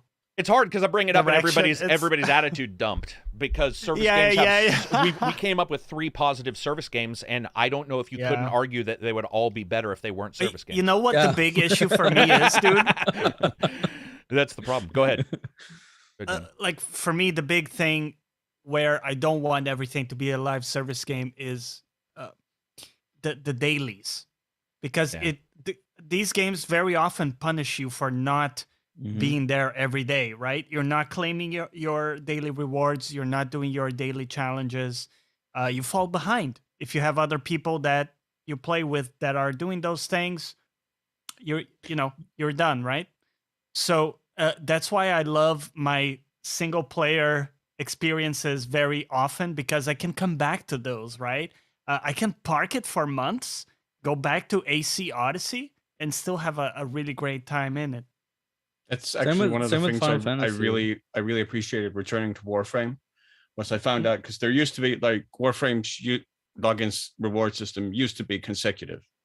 So you had to log in consecutive days, right? So you logged in 7 days consecutively, you would get a reward for that. Then 30 days, then like up to like 100 days, you would get a unique reward. Now it's cumulative. That's so you can take 1 day, take a 5-day break, and then play 4 days in a row, and you'll get a reward for the 5 days that you've played the game.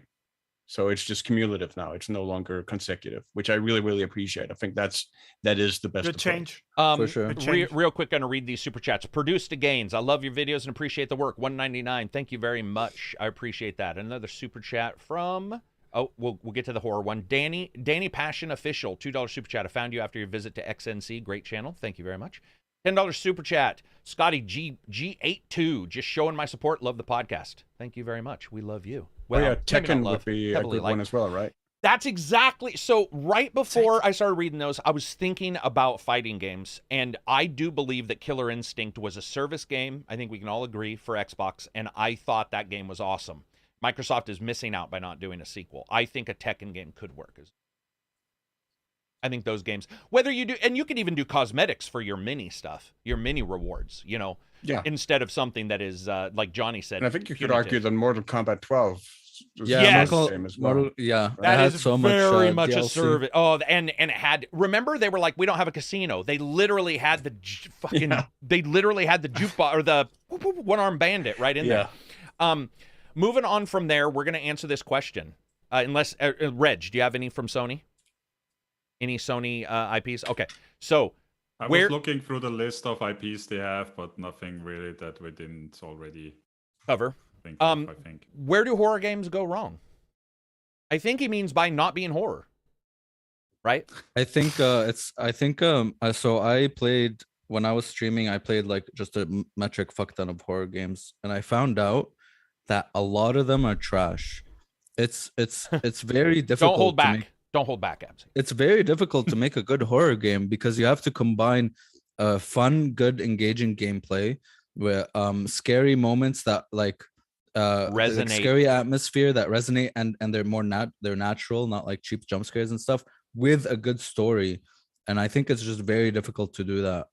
That's why a lot of horror games are just bad. Some of them are like walking sims that feel repetitive, have some janky things to them. Some horror games are just like cheap jump scares. It's very difficult. Like you'll find so many horror games on Steam, and only a few of them are really good. And the good ones. That's where a lot of them. The good ones stand out. Sorry, Abzi. That's where a lot of them go wrong with the jump scares, because they hinge on that and like loud audio to scare you. Like it just. Yeah, agree. It's not good. Yeah. I think what goes wrong is that the main challenge facing anyone wanting to make a horror game is not too dissimilar from the main challenge facing anyone wanting to make a comedy game and wanting to make a game funny. Oh. For a horror game, the main challenge is you have to create tension. And how do you create tension? Because like most of the horror games I played don't have little to no tension to them. Like the only games I've ever played that have sort of had that, like even within the 10 years, have been like Alien Isolation did a fairly good job of it. Yep. And for me, Phasmophobia has done a really, really solid job of creating tension and making me tense and uncomfortable when I play that game, even when I play it with friends. So I think that's a massive challenge, because how do you create tension within a game? Because very quickly, I mean, that happened with like Resident Evil 2 with me, where very quickly when you start playing a game, you start seeing its systems, especially if you've played a lot of games. So you start seeing the strings that are holding everything together, and things just stop being scary. So like a lot of people found Mr. X in Resident Evil 2 to be incredibly scary. He was never scary for me, because very quickly I found out, I can just keep running away from him in circles and he'll never catch me. Like that was never tense for me for that reason. So I think, creating tension in a game is an extraordinarily difficult task. And I think that's why it is so difficult to bring that to gaming. Yeah, I think in Alien Isolation, it worked really well because the AI of the alien was very unpredictable. It could sometimes not show up in your game to show up constantly or frequently. Like it was very, very unique in that sense. Visage is another one I recommend as well. What is it? Visage, Visage. It's on Steam. And the cool thing about it is that it's the atmosphere itself, the tense atmosphere makes you jump scare yourself. So there are not a lot of jump scares in the game, because you hear a door creak, or you open a door, or you get jump scared from your own footsteps, because it's just I mean, sound is such an important component. For sure. Sound is most of what creates the tension in Phasmophobia. Like from the very moment you step into a house in Phasmophobia, there's that low hum inside the room of like the sounds, like almost like the wind or like an atmospheric noise or something that just it unsettles your spine almost. And then you start hearing like creaking doors, or like phones switching on, or whatever it is that the ghost is interacting with, light switches or whatever it is, right? And that sort of ramps up the tension from there. And then maybe you hear the ghost singing or humming or whatever it is.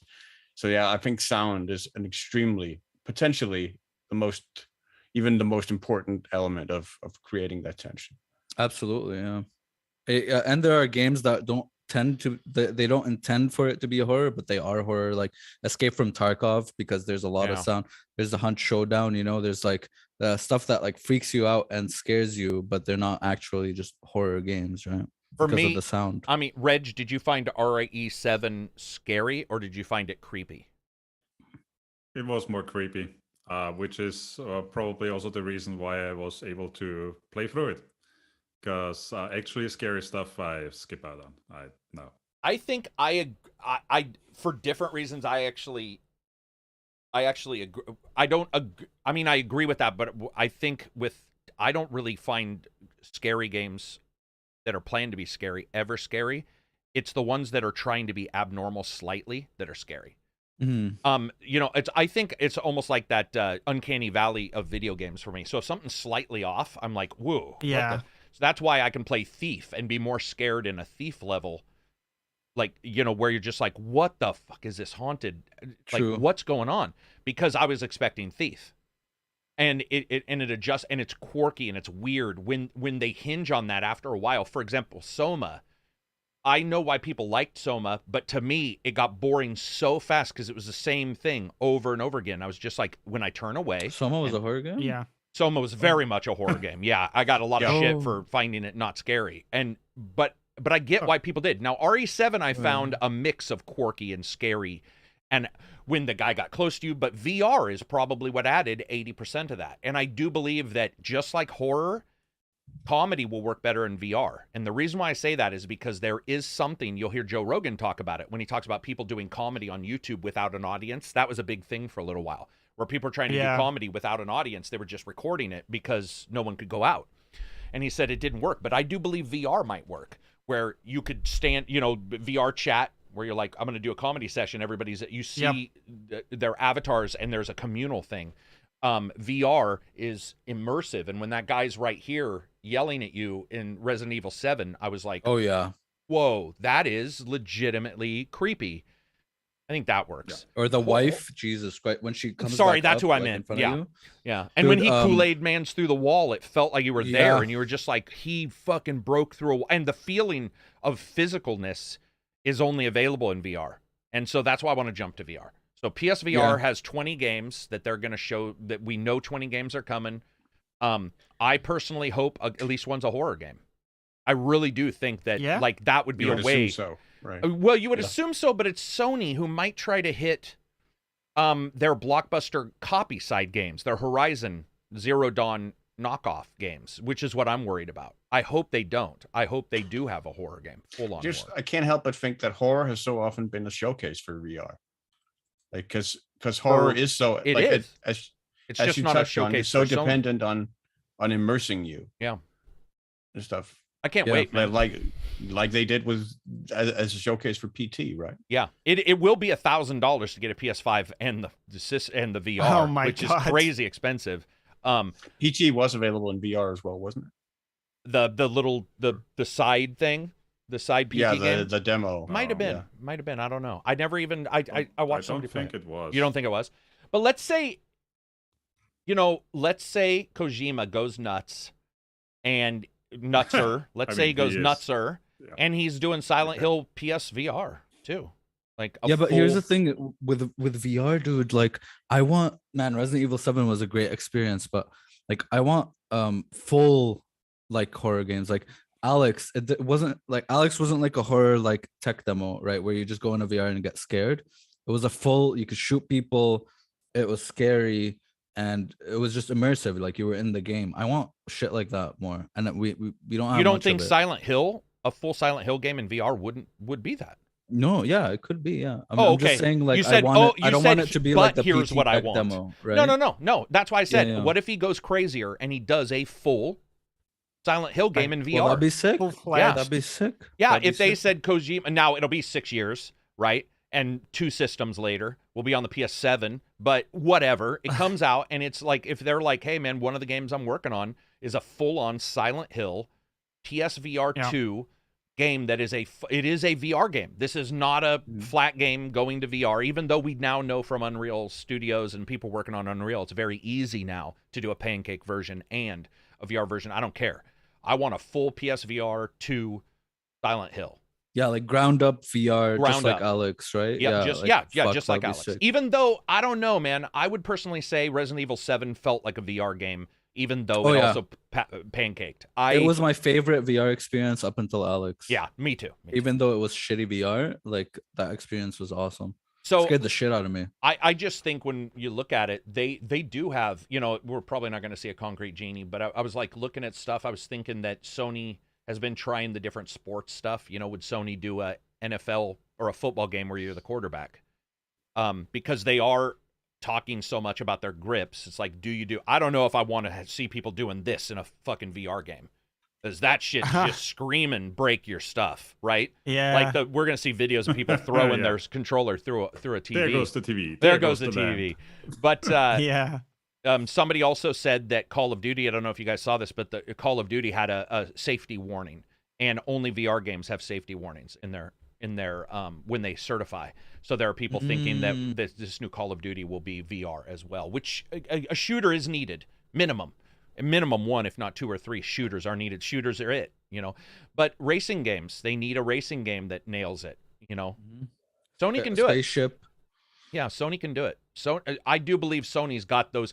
Gran Turismo's already out, so it's like, what do you do for racing? But mech, dude. Vox Machina is sick. So good. And they just came out of early access, full story in Vox Machina, full everything. I think some of the easiest way to make a VR super immersive, or what works well, is when you're stationary. Absolutely. Something, Yep. Yep. It works better when you're in something, doesn't it? It just it helps. Any other IPs from Sony? We don't want to see Spider-Man because nobody wants to puke. Flips and shit. Oh my god, I forgot about the flips completely. All his acrobatic dodges. Is there anything Sony specific that we have that, like, what if they did their next Resistance, which the Resistance Killzone looked fucking, but Killzone, if they were like, hey man, this is full from the ground up, like Alex VR, that would be pretty. Anything like Alex, man. I just want more of that shit. I just want more. Anything else you guys can think of? I know we're priming the pumps for Sony, and there's not a lot right now that we know what they're doing. But no, I like the Iron Man thing they did for PSVR. That was not a bad game. That'd be cool. Yeah, the Iron Man had some issues, but overall, I liked the main setup of that, and I thought they did with what they had, which was like shitty ancient move controllers. They did a pretty good job. Like a full-fledged game along those lines could be. There was a full-fledged Marvel game for a while. Not full-fledged. Whoa. There was a Marvel game on Steam for a while where you could be like Hulk and a couple others. It's already been removed from Steam for reasons I never was able to find out. Shit. But the problem with superheroes is they're flipping all the time. Even Iron Man. You got VR Fear is a good one. Yeah. VR Fear.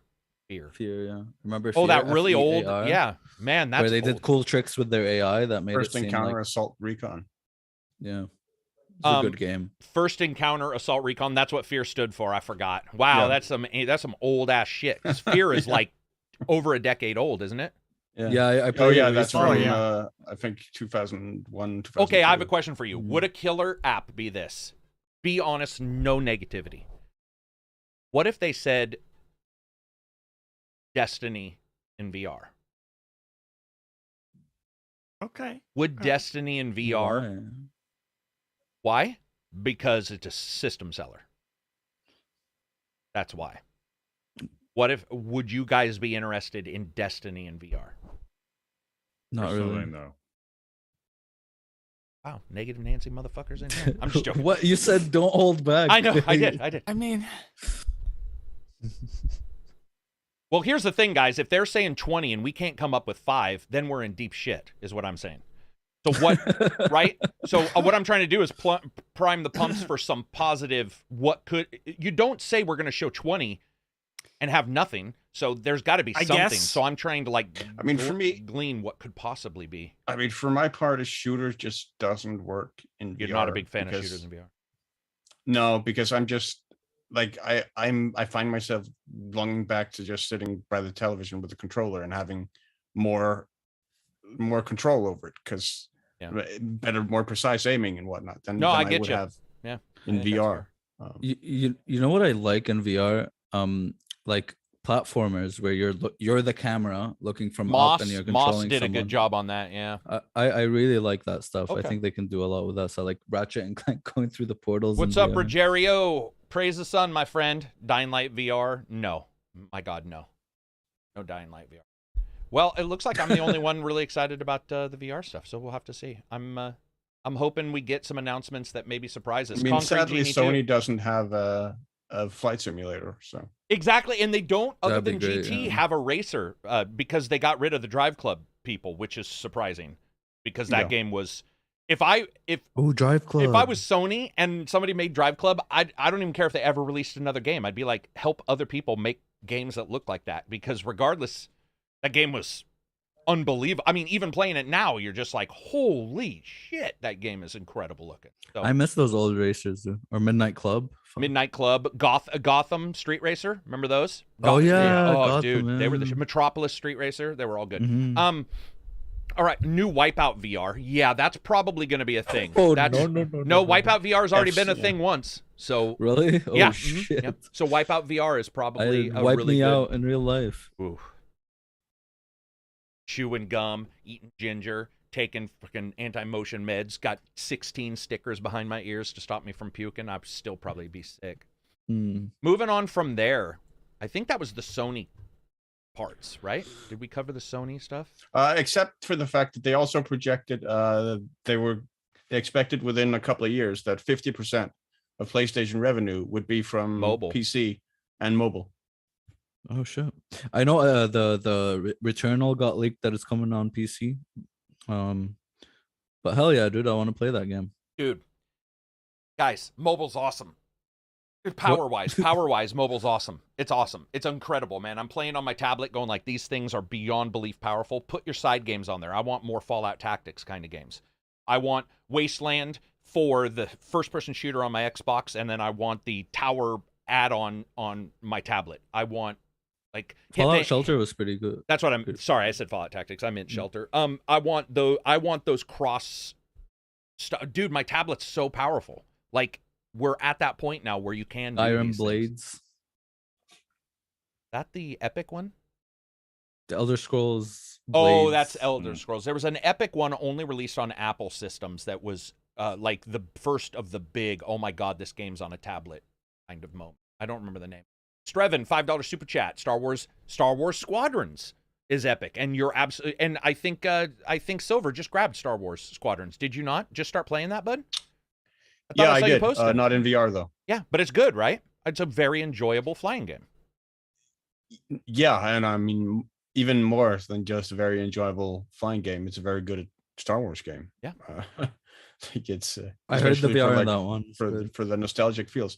Yeah, I hear the VR is very very good in it. I haven't played it, so I can't speak to it. But the game itself outside of VR is excellent. I Like, liked it a it's- lot. Yeah, that would be fun. It recalls the old feeling of playing X-wing versus TIE fighter or X-wing and TIE fighter, like it sought out to do, and manages that, I think, admirably. Love the games 97 $5 super chat. I'm starting my own indie horror studio. Take another 5 for the great input. Hope to see my game on your channel in the next 5 years. VR is included. Excellent. Hey, Get good on it. luck. Nice. All right, let's jump to indie game of the week. What do we got here, Silver? We have a classic 2D point and click adventure game called my dog Voodoo Detective, which is about, and this is going to be a huge surprise, a voodoo detective. This is sort of right up my alley. I was gonna go let the dogs out, but I want to hear about it. Yeah, you play a voodoo detective. You get hired by a mysterious woman who has amnesia to figure out what her background is, where she's from, and whatnot, and basically fill out the pieces of her memory. And yeah, you play on this sort of Pacific Caribbean island with very very heavy voodoo vibes in it. Bitch. It's very jokey. Voodoo. Animation is 2D hand-drawn art. Every single character has voice. There are voice lines for all the dialogue. It's pretty good voice acting quality-wise. The game is available on Steam and mobile, so both Android and Apple iOS. And yeah, it's just, I mean, it's nothing like spectacular, but it's just a solid, good old-fashioned point-and-click platformer. It actually, in its style, it reminds me a lot of an old point-and-click 2D adventure game called Jack Orlando, I think it is, if anyone's familiar with that. Very old, I think, quite an old one by now. But yeah, it's just it's sort of a nice nostalgia feeling to play that. I've enjoyed my time with it. Writing is mixed, but it's functional, I think. Excellent. And it's called Voodoo Detective. How much was it? Did Yeah. you say? It's about $12-13, so Yeah. How many hours do you think people are going to get out of it? 3, 4? I haven't finished it yet, so I can't really say. Oh. How many hours do you have in it now and haven't I finished have it? about 2 or 3. Okay, well, so that's not bad. definitely that. Okay. Looking at Steam reviews, I would guess about 4 hours. Not bad for that. I mean, that price, jumping down, sitting down, playing a point and click. Oh, is it fully voiced? I forgot. I don't know if you said that. Okay, fully voiced. I did.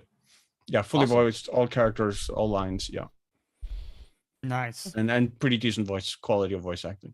Not bad. Reg, do you want to cover free games? Sure. Do we All right. have any free games? Yeah, we do. I know we've one. Yeah, it's not a massive list, but yeah, there are a couple. All right, so free for everyone on the Epic Game Store. We have BioShock the Collection on PC Game Pass, so the subscription stuff. Sniper Elite 5, Floppy Knights, and Hard Space Shipbreaker, as well as Cricket 22 and Pac-Man Museum Plus. And for Xbox Game Pass for console of those is Sniper Elite 5 and the Pac-Man Museum Plus. The other one is PC only.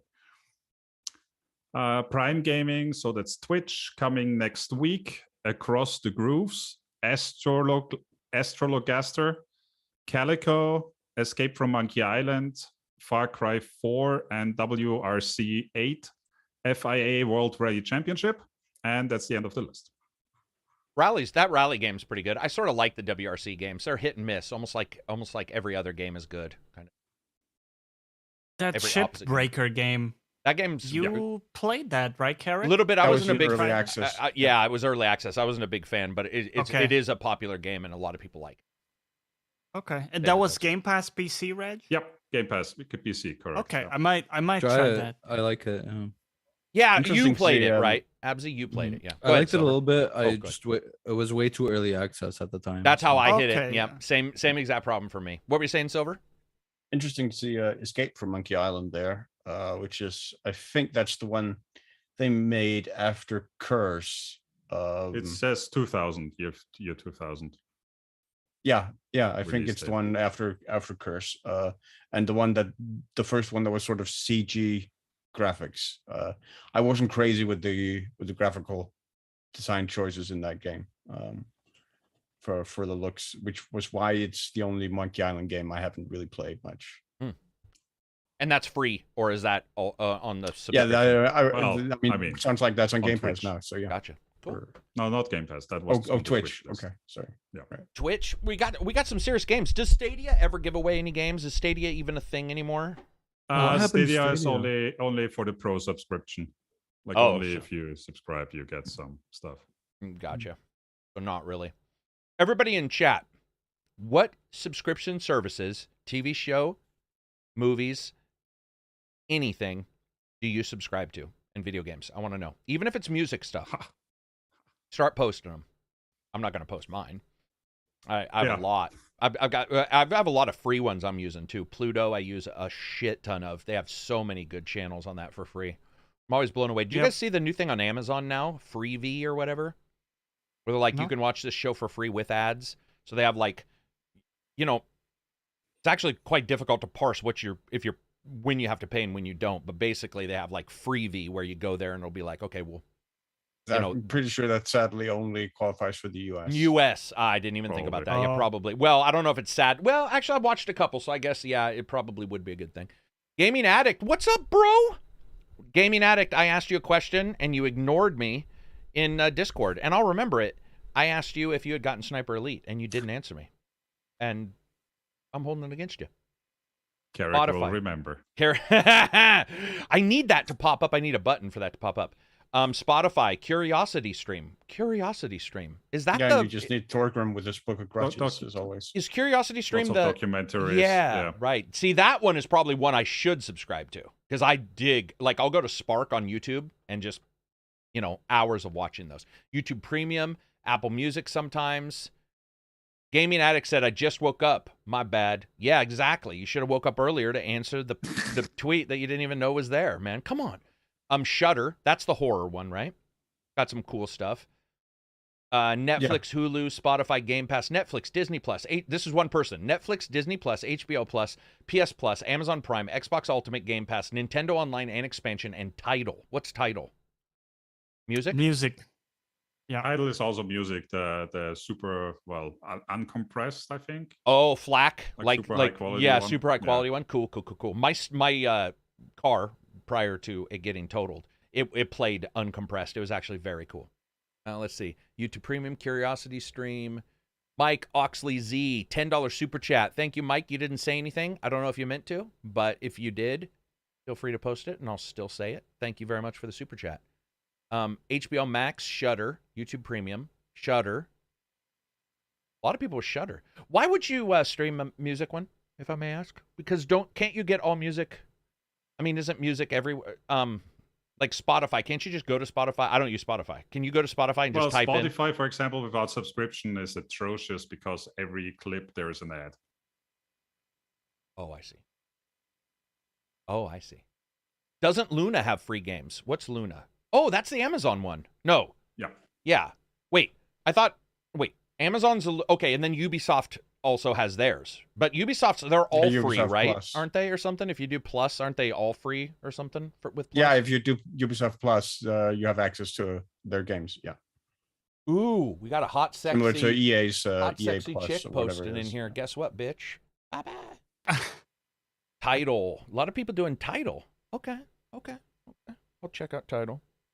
Tidal is MOA, which is lossy, but people still pay for it. MQA? Well, they have different tiers. Do they? What, Like what- it's master quality, like authentication. Like the I'm quality of the subscribed master, I'm to guessing. They have a tier Nordic that actually version. gives you FLAC as well. Silver? What? Yeah, I'm subscribed to a Nordic service called Viaplay, which is includes like sports as well. So Ooh, it that'd gives be a me, good like one, a massive sports package along with like. I could regular ignore entertainment. way more sports if I subscribe to one of those. I could watch even less. I could point to it and say, look at the sport I'm not going to watch. Yeah. I'm trying to think if I Right, watch a sport. yeah. I guess I watch the occasional volleyball. And I watch Tennis. I love tennis, dude. Fucking A. Tennis is my same. sport. Dude, tennis. Sorry, I got serious all of a sudden. I went from like jokey character. Dude, tennis is my I was jam. thinking like feminine tennis. No, for the true. gasps, but no, you're- that's true too. No, dude, I fuck not tennis. for the gas, but for some of the miniskirts. Yeah, or- that too, but just the dude, the skill in tennis is. You'll see people doing Yeah. shit. Oh, And you're it's like, tremendous. and the fact that not every single tennis match ends with an ankle break blows my mind. Like, I just don't get it. You'll see people sliding with their ankle, that or like a groin injury. or when a they groin do- injury. When, Oh particularly my in the God, WTA dude. when they do the splits. so yeah. crazy. or How do you behind not the need legs. 2 weeks Yeah, after every right. game? Well, maybe. I mean, you do. There has been championships where like somebody's been hurt and didn't know it and won, and then it's Right. like, dude, I Yeah, can't. Like, I got hurt. Adrenaline was pumping. I Crazy sport, man. love tennis. Yeah. It's so fun to watch, man. But I mean, I don't like even the assholes. People might think I like that. I actually don't. I don't like the assholes. I just like. I think it's an insanely. No, I mean, skill. It's an insane. you have players like Roger Federer. Yeah, like, but I mean, even I before saw- him, I like an asshole. McEnroe, who's sort of an Oh asshole. yeah, I saw a little kid Not play sort of. against Roger Federer. A little they good let- kid, you mean? Yeah, they let a little kid like come on, like they were playing in I don't know if it was a tournament or an exhibition or whatever, and the little kid replaced the other guy and just scored a thing on him. It was pretty wholesome. I And don't know. why. Nadal as well. Well, I mean, it's just awesome to watch. Let's move on from there and talk. is. Let's talk about games that got updates, and then we'll go to another update on this. Absy. Updates. Risk of Rain 2 got tons of balance updates and quality of life and bug fixes. Remember that game Atlas? Oh me yeah, neither. yeah. Content. It got a bunch of content. Like you can build industrial stuff, monuments, whatever. Nobody plays that game, right? I don't know. Minecraft Dungeons got bug fixes, quality of life, and balance changes. No Man's Sky came out with a new expedition 7. It's called the Leviathan, which will begin short. I don't know when I think it already came out. It might have, yeah. It takes players on a narrative-driven roguelike adventure to break a time loop curse where each death means a reset of the loop. Pretty cool. Psychonauts 2. Also, you forgot the one important thing about that. Yes. You can earn the Leviathan as a ship. You can, you're from beating it, right? Yeah. You're going to earn the Leviathan. So get the Leviathan now. Does it have Psychonauts 2 tentacles? It does. Well, Probably. They I show it would in the imagine so. trailer. Yeah, it does. It's a Would squid, imagine so. or like a reaper squid. Yeah, like a Reaper. Nice. Psychonauts 2 got two additional text languages and some stability improvements, and now the Mac OS and Linux versions are released. So maybe you'll be able to play on your Steam Deck, right? Hard Space Shipbreaker got finished, so it's not early. I think it's early, out of early access. The final act of the campaign was added, including a closing cinematic and credits.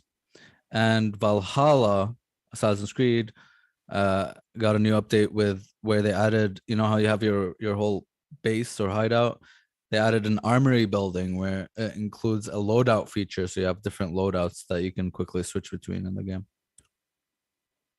Yeah, that's it. There is one more, Abzi. There's always going to be League of more. Legends. Yes. There's true. a That's very huge true. update that came out. What, the TFT one? Changing. Nope. No, for League of Legends. Yeah, what did it change? It's a huge durability change where before you were just smoked in like 1 second, right? Sometimes like assassins could just smoke you with one ability sometimes. It depends, yeah. And now with the durability change, everybody has more HP, more durability. So it's like a massive change. We'll see if it leads to a big like tank meta or what will happen as a result. So are you telling me it's Nautilus interesting. won't be able to kill my ADC in half a second? Wow. All right, ADCs were You've been probably out of the still- scene for a bit, Abzi. That's outdated information. Hey, man, I've it's been fine. I've been playing since 2013. All right, back in my So day. good, man. Gotta get you back in there. So that everybody knows, I'm taking questions for the patron-only Q&A. So if you are a patron, go in there. Where it's going to be probably this weekend, patron-only podcasts that I'm going to do some stuff on TV shows, some behind-the-scenes stuff, just fun. It's going to be a good time. But it looks like we've got a bunch of questions already on that patron post. So if you are a patron and you want a question answered, feel free to post it in there. If it's a slightly unsafe question that you may watch out on YouTube, you don't have to worry about, because this is it's just a MP3 uploaded to the patrons. So if you guys have a question that, you want to ask that's slightly risque. Well, we had somebody ask about their sex life recently. So it's not too crazy. True. Speaking of that, do we have any questions in the Discord? In the Discordian? By the way, I want to say I like you rocking that yellow beanie. It's not my beanie, but the color is sweet as hell. What is it? You What is it? approve? What's the little insignia on the front? So this is a new design that I did with an artist. It's like you may not see it from there. It's a very hard to cat see. Oh, that gotcha. has a ninja band There we go. on his head. Can people buy that at yeah, your just store? kind of a minimalistic. Yeah, people can buy that in my store. Just Johnny Plays Live on Twitch, and then from there you can. Excellent. you Go can check it find out, guys. That's actually a sweet beanie. Sorry, I interrupted you, though. Do we have any questions? We do have some questions. Let's go to Appetit9. It's not Italian. I don't know why Petit. I have an issue. Appetit. Ave appetit. Le That baguette. also, the word in Italian is also piccolo. Piccolo, Oh. piccolo, piccolo. Not Oh, petit. nice. Sorry. You gonna Okay, answer that? You great. gonna ask that fucking question, or what are we doing here? Let's ask the fucking question. Jesus. So What is about everyone's What is everyone's thoughts on the sudden influx of vampire-related media recently? V Rising, Vampire Survivors, Swan Song, One the song. Vampire Battle Royale, and Morbius. Just seems like a lot. All at And the Blade once. TV show coming from Marvel. I guess my perspective on that is I feel like I've been having that since Interview with the Vampire with Anne Rice. You just never got away. Great Yeah. movie. Yeah, Vampire Lestat. He's a great character. Woo!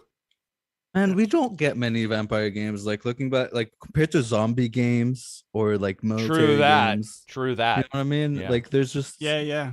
I mean, you Yeah, but you I'm think talking. there's a huge influx. But I think it's for me. It's just general media. Like, where Oh I yeah, just yeah. see No, it I was just saying like He's in talking about games, games, like yeah. it seems like we have a huge influx because we got like 2 vampire games back to back, and that's like a lot. These because we don't have many vampire Right. games. Right, and I think undead people are trying to figure out how to replace zombies. I really do. I think people are trying. That's why you get Cthulhu. Look at all the Cthulhu games we've suddenly got. Everything's Elden, you know, or Elder, or you know, the Elder Gods and all that stuff. And the reason why is it is a desire. I mean, even when I talk to devs, they're like, we'd love to do something that sort of can sort of fill that spot. And it works, man. It does. It does work Like in some ways. if it's a Lovecraftian setting, it's a pretty easy sell to me personally because I like that I would stuff. say. So Yeah, I would say if they it mention works, that. like.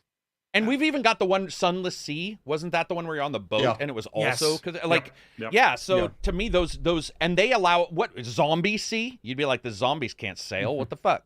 Like I would just destroy the zombies. You have Pirates or whatever the game is for Microsoft if you want zombies in your game. But for Sea of Thieves. yeah, Sea of Thieves. But yeah, I think it's just trying to replace zombies. It's a good question because we do see it. You definitely do see an influx of those. And I think, dude, guys, I was telling Ko this on Twitter. On DMs, I was like, man, World of Darkness can't catch a fucking break. Werewolf was about 6 months and another $10 million from being really good. And Vampire Swan Song, maybe the same. Maybe a little less. Man, that's a shame. They're this close, guys, and people don't realize it. Man, we're talking Warhammer 40,000 Star Wars level of lore for this world. It's probably it's not like D&D where they change their official world from Greyhawk to this to that. This has been, even though they've adjusted the Weaver, the Wild, and the Worm a little bit, and they've adjusted their trilogy of gods. It's always been so lore heavy and so awesome, and they can't fuck. They've nailed it once, and they didn't even nail it once because that game came out like shit and had to be patched. And that's Bloodlines. That game had to be patched to no end. Go ahead, sorry. They did also end the world like Warhammer Fantasy did, didn't they? Yeah, yeah, they did World of Darkness and then and then New World of Darkness. It seems like all those games with extensive lore that people want games of just don't deliver. Warhammer's the only one. Warhammer looks. Well, I mean, 40K has like 40K has games are good. A ton of bad games, yeah. But I mean, we're also getting Marine 2, Space Marine 2. Yeah, which we're getting Riptide or Darktide. And we're getting Darktide, yeah. But no, it's like the big IPs are hard, man. But World of Darkness, I don't know what it is. I don't know if it's because they get caught up in the dynamics. That's why I think like even Reg was like, listen, Werewolf isn't good, but it's fun. And I think the difference between a vampire game and a werewolf game is game. A vampire game becomes so socially tied up that gamers sometimes are like, man, I wish I could just slash this dude's neck. Like that is still a part. Vampire politics does involve killing the other person, so you don't have to worry about their politics. Like that's how the worlds work, but you never get to really play that. Where Werewolf came close and they had some ideas that they just had no money. I mean, that game was made for like $16. Also the best secret base in any game ever. Which is right next to everything else. Yeah, that was the best. I remember coming out being like, dude, it's 15 feet from all the bad guys' base. It's the weirdest setup. You don't even teleport. They could have just said, go out the door, and you would never have known. But instead, you walk out, and it's right there. It's awesome. They would never expect it. And they've got Wraith the Oblivion is good in VR. I know that game actually got that game got really good reviews. So Wraith Oblivion is in the vampire world. So that one did well. But vampire, what was the one Revenant? What was the vampire game where you could make your own D&D game as well? It's third person and you could actually game master in that game. Somebody will correct. I mean, you could do that in Neverwinter. You could also do this is in Vampire. That was Vampire the Masquerade Redemption. Redemption, yeah. So Redemption allowed for that, and Redemption was pretty good. Yeah, I mean the storyteller mode in that game was the first time I ever encountered that sort of stuff. Yeah, it was pretty legit. I think that kept me busy for months just making scenarios. Hello, Karak. Also gave you the opportunity to like play as a werewolf because you could just take control of the characters and. Yeah. Blood Rain.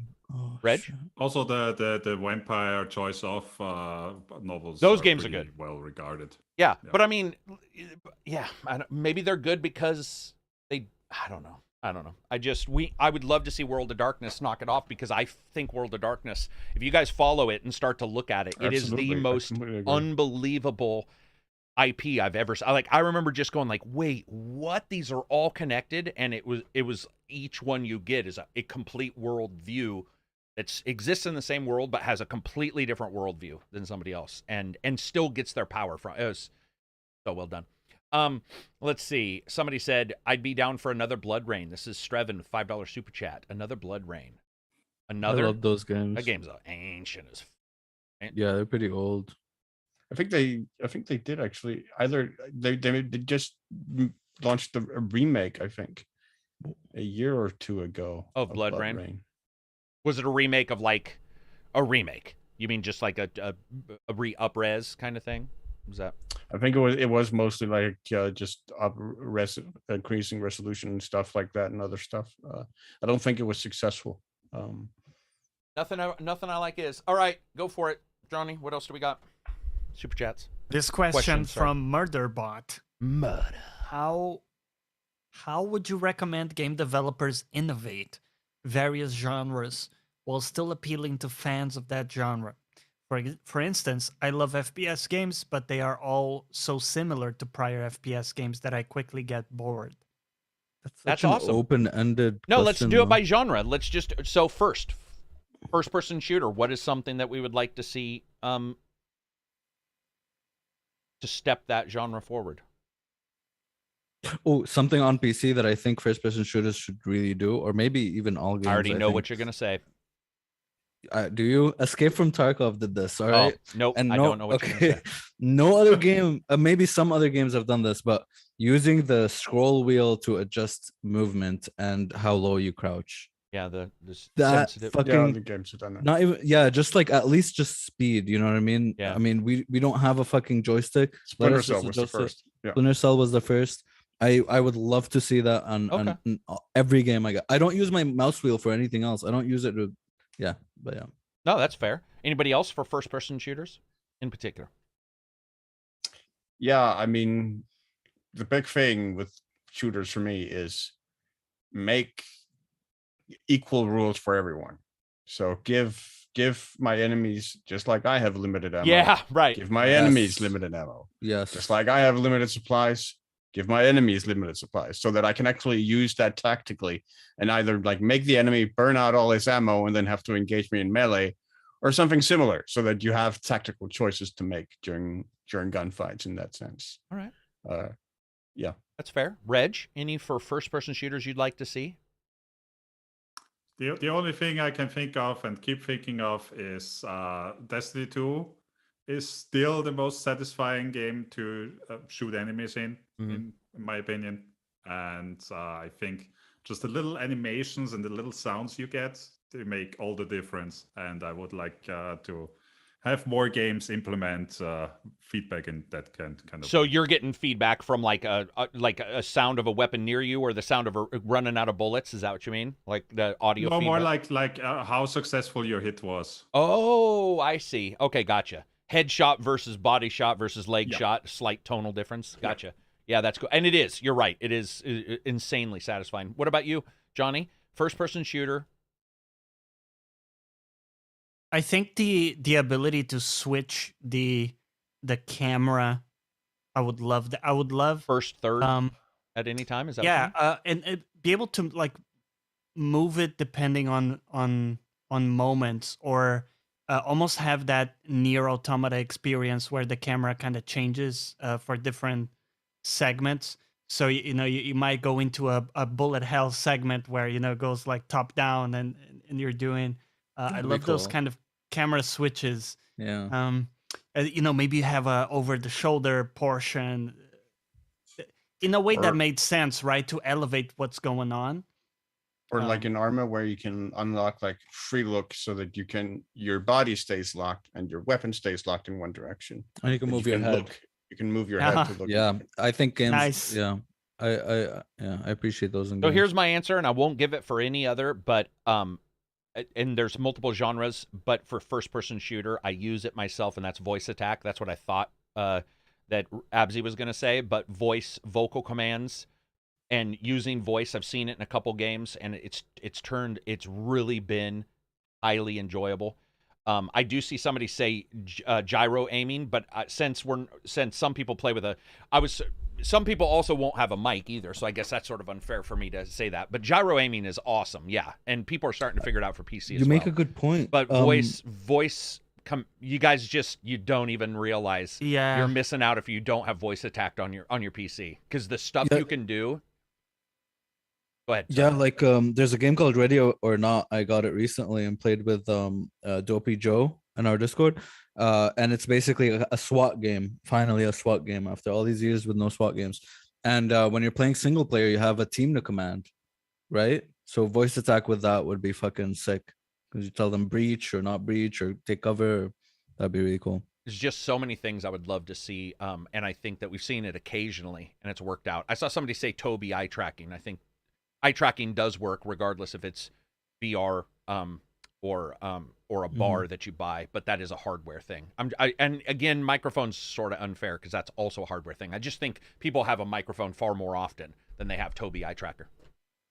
So I think that's a fair assumption. Yeah, and then let's go with RTS next. What is and anybody in chat, feel free. I'll try to read the good ones. Anybody in chat can say this, but anybody here, RTS, what is something you would like to see?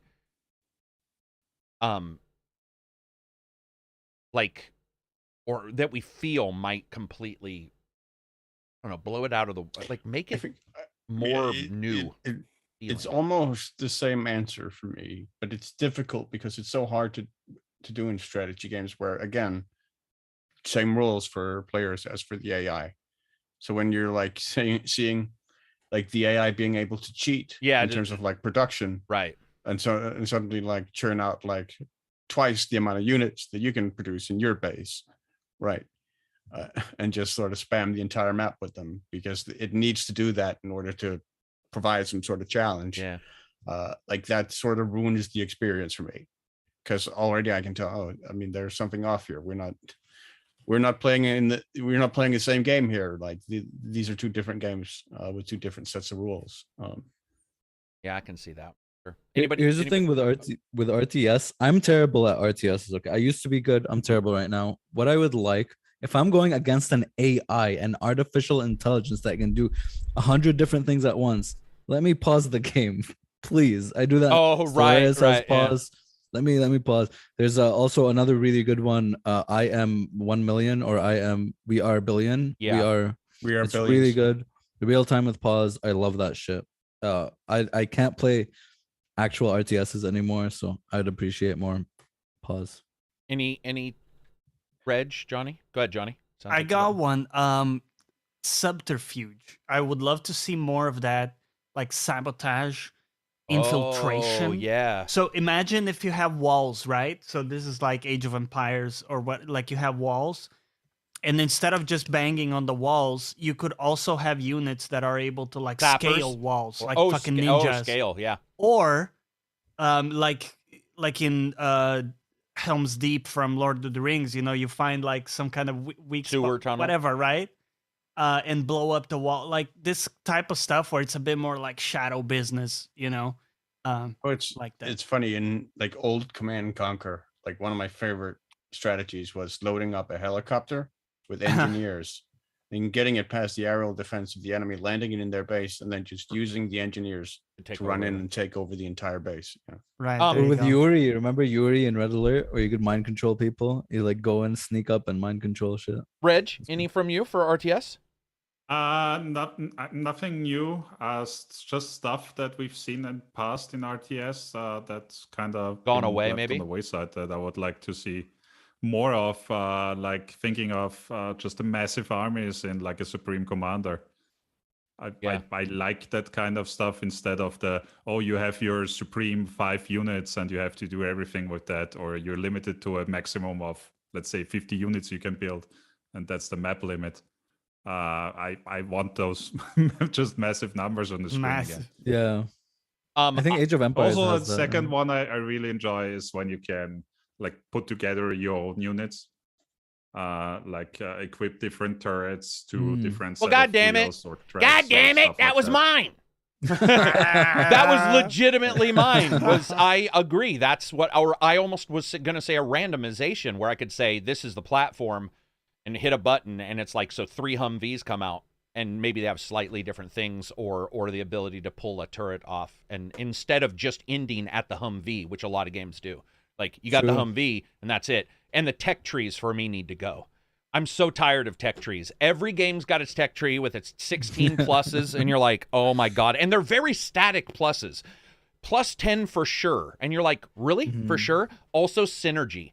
We do see it sometimes. I want a game where if you mix, there's a synergy with somehow where you mix certain groups and they are just bombastically awesome. Like when you figure out this way to mix certain synergies and you can use their, maybe you can't even use a power.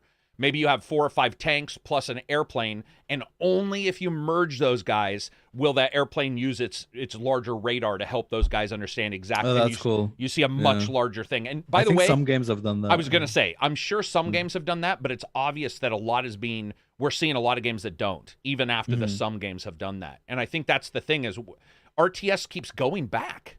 Like, somebody will do something like Supreme Commander, and you're like, oh, great. And then everybody's like, 3 guys. And you're all, no, wait, what? Like, also, if you are not throwing millions of people against each other, like Reg said, where you are getting Supreme units, I want a button, or I want the game to come up with backgrounds for, like, those people, so I care. The reason why I bring this up is we were shooting guys last night in Sniper Elite, and Abzy read a guy's background, because for whatever reason, there's one setting where you can read, like, the guy's life. And it'd be like, loves to look at old, pictographic porn. Yeah, no, in the castle, there was a dude that was like, he saved a dude from getting slaughtered in a Nazi camp or something. I was like, fuck, I don't want to shoot him now, right? Dude. Like that guy. Imagine you were doing an RTS game and it's like this commander's lost his wife to the last battle. And maybe he did. Maybe those are, if you carry units forward, give him a history and be like, this guy, a narrative history. This dude's, and by the way, this is all text. This is easy to do. If you his left ball sack was, well, no, but if you said the War of Helm's Deep was your last battle, if it's like survived the War of Helm's Deep, and barely survived. Let's say it counts how much he almost died. He almost died, and it says barely survived the Helm's Deep, +1 to damage or whatever because of a little bit of experience.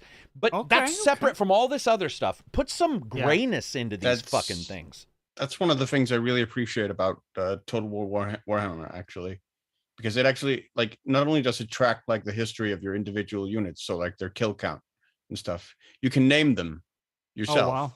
So that, for instance, you can name a special character or something. You can name individual regiments, give them special names, so that you do actually get attached to them. Yeah, like you would in like XCOM. Yeah, renaming does a lot. Rogerio says a roguelike RTS could be interesting. Maybe it's already existed, but something like Homeworld, where you build an army between levels and it randomly escalates. I think that's why Homeworld was so popular, is because it felt like a it felt like Battlestar Galactica. You barely had enough a lot of times, and you had to think very strategically with your resources instead of. You have to be very frugal with everything. There you go. And some games let you recycle, stuff. You hit destroy. I think that's a good idea, but I would like to not just have it be the resources. Like, I don't know. There's other ways to do it. There's a lot of stuff. Also, RTSs. Why can't we adjust the world? I want to be able to make mountains. So if I'm playing a futuristic one, what if I hire a geomancer and his only ability is to create a wall out of mountains, and then you have a destructomancer and he comes over and he can destroy them, but you have to build that guy to get like that game on PlayStation with the Fuse or some shit. What? There was a game on PlayStation where you can elevate terrain or lower it. Fuck, I forgot what it was called. You're absolutely right. Fuse? Do you remember that? Yeah, no, I do absolutely remember that. You could throw the grenades. You'd throw a grenade and it'd be like Rise grenade, and it would boom. Yeah. Anyway, that's cool. So there we go. So Anyways, RTS is out of the way. Racing, we don't need to hit. I think racing sort of at the, we have your simulators. You're sort of really high up there in the build. What about fighters? Is there anything for fighting games, you guys? I think Injustice 2 came really close to being one of the best fucking fighting games like possible with the amount of content and ever changing.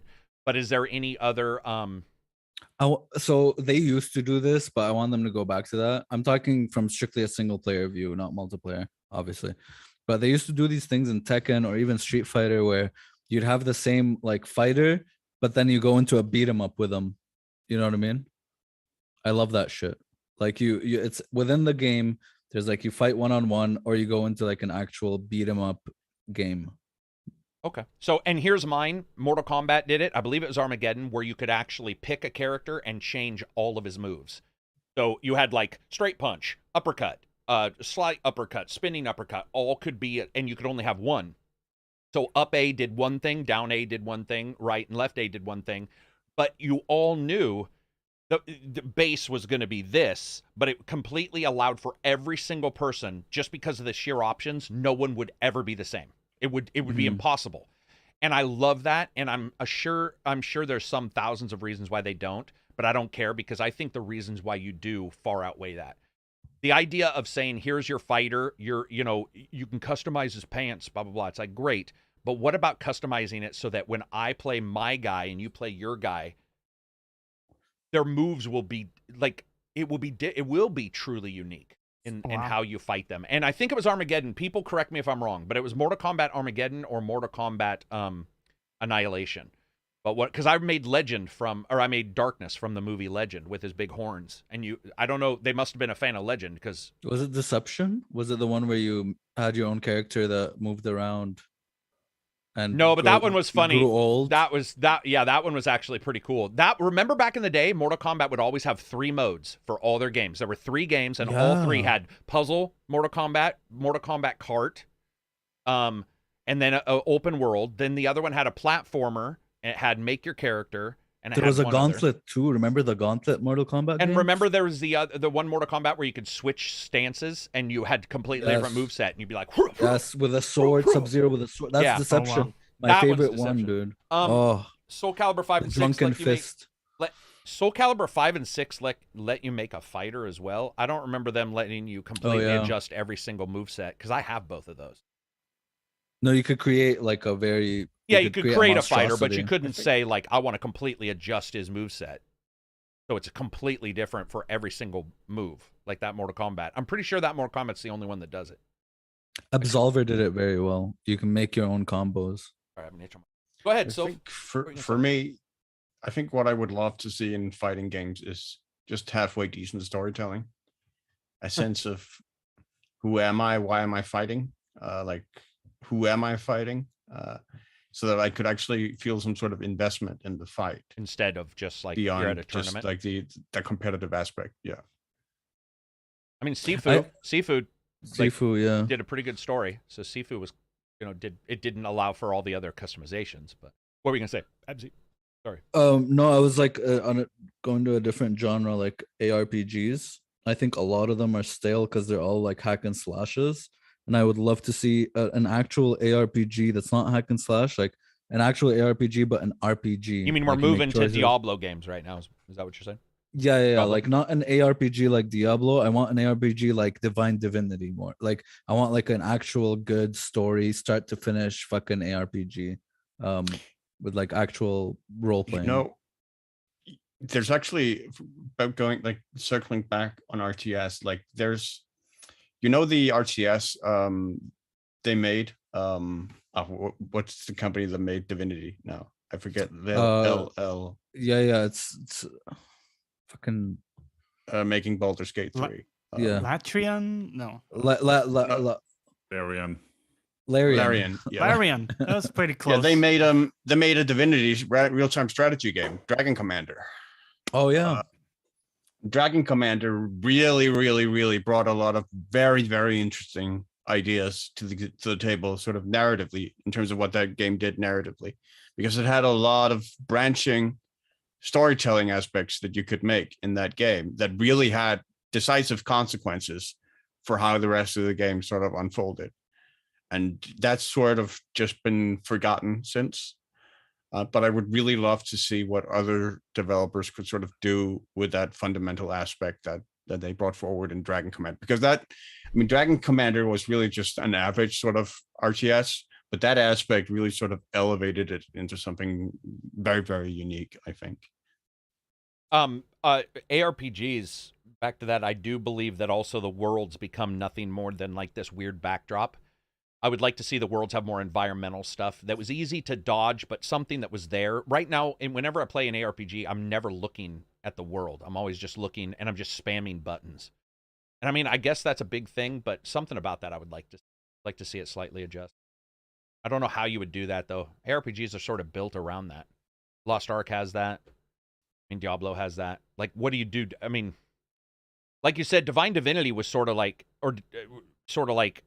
RPG with places you went to battle people. No, I mean, like, yeah, most ARPGs now is you literally kill. You get more skills Right. to kill enemies, more AoE. Yeah. I just want a more focused experience where it's an actual, like, there's role playing in the RPG, you know? Those are hard. Those might be the hardest ones to adjust. What other genres do we have? Platformers. I think platformers have also seen the most adjustments. I think they are like ahead of the time. Metroidvanias. Yeah. Well, no, I mean, platformers as a whole, Metrovanias as well. I think they've seen so much adjustment. I mean, we've got true story ones like Limbo, and then you have like Metroidvanias like Metroid and all of those, and then you have 2D, 3D, you have first person. Yeah, you got time travel in or like reverse time in them already. Like, there's not a lot. I mean, there is something obviously, but I don't know if there's a ton that you can adjust. You know, within those series of games, I would say a 2D platformer where you were the bad guy and you could buy bad guys to send out after another player. I would play the fuck out of that. So, like, if I was able to put bad guys on the 2D screen and you were Ori in the Blind Forest trying to figure out how to get by, and I was dropping bad guys in the game, had a certain resource amount. What, Screwball, $20 super chat. Have any of you played SAR, Burden of the Crown? No. Nope. Sorry. Nobody's played that. Weird. Is it a good game? I'll check it out. Need more strand type games. Card games. I've already said mine for card games. I'm done with card games. They have to show me a 3D model now. That's my thing. I want to see graphics. I want to see flashy shit. I don't want to see Hearthstone rip-off bullshit. I don't want to see a little card go and that means it was hit. I want to see graphics showing. I want to see stuff, man. We're way past cheap ass just paying an artist to slap something on a card and say that's enough, and we want $19.99. That's about it. See the killer chess game. I forget what it's called. Yeah, dude. Battle chess, man. Battle chess, yeah. You bet. That's exactly what I want to see. I want to see Concept Saga from the 360 and PlayStation 2. That's why I like Tainted Grail. You like Tainted Grail? Yeah, because you're the dude and you use the cards, but then you physically like see him go. Yeah, or Inscription, another example. But what I'm saying is, if it's a card game, I want to see magic come out of it. I want to see full on shit, man. Like, it's time. I want to see audio. I want it to like. I just am really tired of the flat, the same thing. Every game's got the same style of art. You know, it's a vampire. Was there a game on the PS3 where you had physical cards and then monsters? No, that's what I said. Concept Saga. Yeah. Oh, is that what it is? Yeah, Concept Saga 360 and oh, hang on, somebody's jerking off. Jesus Christ. Stop jerking. Stop jerking. Find girl and fuck. Yeah. What other? Are there any other? Any other role-playing games, right? Multiplayer. Oh, dialogue. I've always talked about this dialogue in RPGs.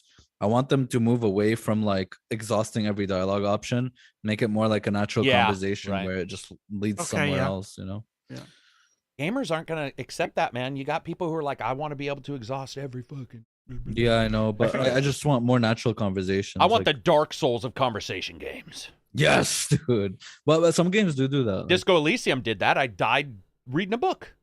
So, what were you going to say, Silver? True. I think one of the things people overlook about Mass Effect, and one of the reasons why it got so popular, is that it basically took stats and made them sort of invisible while still conferring the effect that certain changes you made had. So you didn't necessarily get specific stats told to you, but you still had an idea of what they could make or what effect they would have. And I think that aspect of making it less of a crunchy numbers game really made the game a lot more accessible to sort of the mainstream public, and was a large reason of why sort of the public at large sort of responded so heavily to that game, in comparison to a lot of other RPGs, like say Baldur's Gate, that are a lot more stat heavy and like dice roll heavy and whatnot. And I think RPG makers can actually learn a lot from that in terms of like streamlining that whole numbers aspect and into translating into people into some sort of system that is understandable immediately, and where they don't have to relate to all these numbers and have to maximize all. It these added some numbers and all mystery these to it stats. too. You sort of knew something. If you had better stat, you might be able to say something else. It was, yeah. I mean, Mass Effect, I think, nailed it in a lot of ways. Screwball, $20. I just wanted to add one thing about RPGs that could stand to improve a lot, at least in a lot of games, is remove the fake choices. Like if you have a dialogue choice that says yes, another that says well, and another that says no, and then your character always says yes, but in a different way, then I really don't want that choice in there. Yeah. Flavor choices, yeah. I would like Where- something like Pillars of Eternity or like other Obsidian games where everything, like your attitude, affects how people think of you or Yeah. something, right?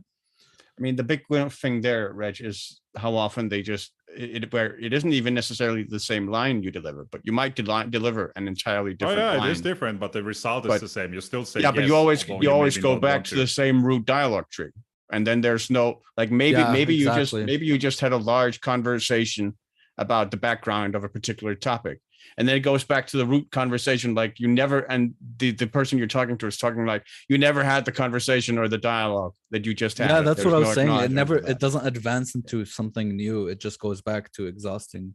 Yeah. Screwball, $20 super chat. SAR Burden of the Crown was RTS, that concept similar to Warcraft 3, and came out a little bit before it with hero units and inventory and quests. Oh, I was shit, aware of that. I nice. like the idea of having inventory on your guys. That'd be sort of cool. RTS with some inventory, maybe a quest line. Well, that's why Weird West works so well for me. You take out half the enemies, one guy runs off, and it's like vendetta occurred, and I'm like, oh shit, and then he leaves, and that adjusted the world. Those kind of things are awesome. Dragon Age Inquisition did away with stat heavy aspect, and it was better for me. Sim player said. You know, I don't quite agree on Inquisition. I think it was pretty stat heavy. But with Inquisition, one of the things I was going to say is, I mean, man, that's a game where one location. But that might be because I was playing that game on the hardest difficulty, so by necessity, it was stat heavy for me. So, one thing I was going to say is I think with Dragon Age Inquisition is if they had shored up the hinterlands a little bit, that game would have probably scored a lot. Fucking Hinterlands. Hinterlands was almost like 3 worlds in one, and if it had been culled down, I actually, especially now that I'm playing it with the camera adjustments and stuff, it's actually not so bad once you get past that. You know, the Hinterlands is just, it's almost like the There game. were just a lot of like fetch quests there in that location, yeah, and it was the first location, so it took, and then once you get to the other places, you're like, oh. Yeah, and they almost felt like D&D modules. They were fun. You went to a horror place with like a bunch of skeletons. You're like, this is pretty cool. But that first Hinterlands, you're like, this is not cool. It's like, you gotta go find a horse. Oh, now go find somebody's sheep. And you're just like, what? I'm supposed to be like the chosen one, bitch. That's another thing. World reactions, like we see it now. People are making mods for this, and Absy sort of brought it up. I would love to see RPGs. Yeah. When the guy says, "Oh man, what are you gonna do? You've killed everybody. Everybody knows about you," and he's like, "I'll put you in jail." What I want to see is people be like, "Holy shit, you look badass!" Like that would be awesome. Instead of, "I took an arrow to the knee." I get why they use that, but what I'm saying is, in the future, I would love for them to track power, and that's all. Even if it's just a slight adjustment. Or just, dude, I killed 5 dragons, and you want me to do what for you? Yeah. Yeah. Or what if they even teased it, guys? What if they said, dude, you killed 5 dragons. You don't want this quest. And you're like, no, I really do. And they're like, you killed 5 dragons. Yeah. Seriously, you don't want this quest. And you're like, I really do. And they're like, go get me a pot of water. Then it's on you for having chosen that you wanted to do it. Yes. Tracking power, even tangentially, would rock. What other questions do we got in Discord? All right, let's move on to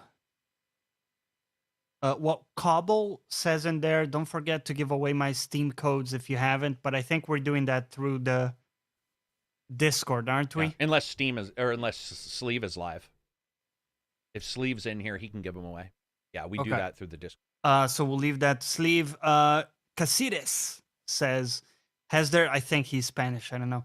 Has there been a point in time or multiple for you when your way of playing games has shifted? Quickly, e.g., quickly losing patience with grinding and leaving a game, putting a game on easier difficulty, or skipping side content, whereas before you wouldn't do that.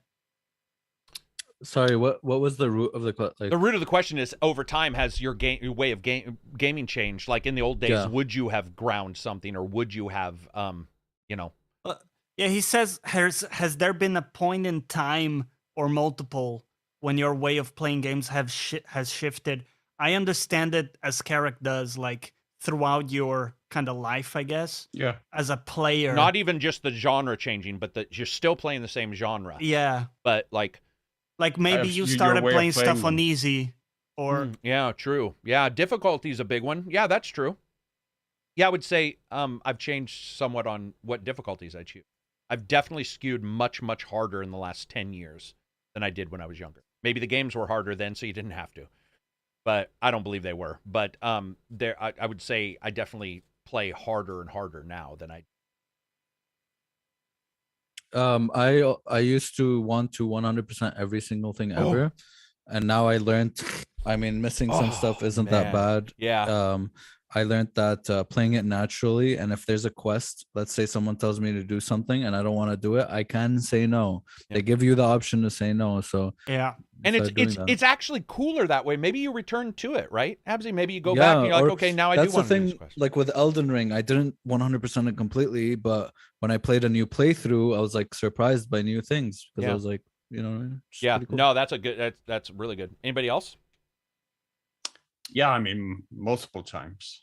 I mean, over like 24 years now of gaming. So yeah, there's been a number of changes over that time, from being more competitive, less competitive,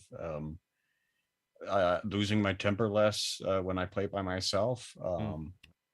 Yeah, I think, I mean, I still mainly gravitate toward playing harder, but I think I have also started turning it down a bit, just for the tedium of not wanting to bother with bloated tank like enemies, like bullet sponge enemies. Like my patience for that isn't what it used to be.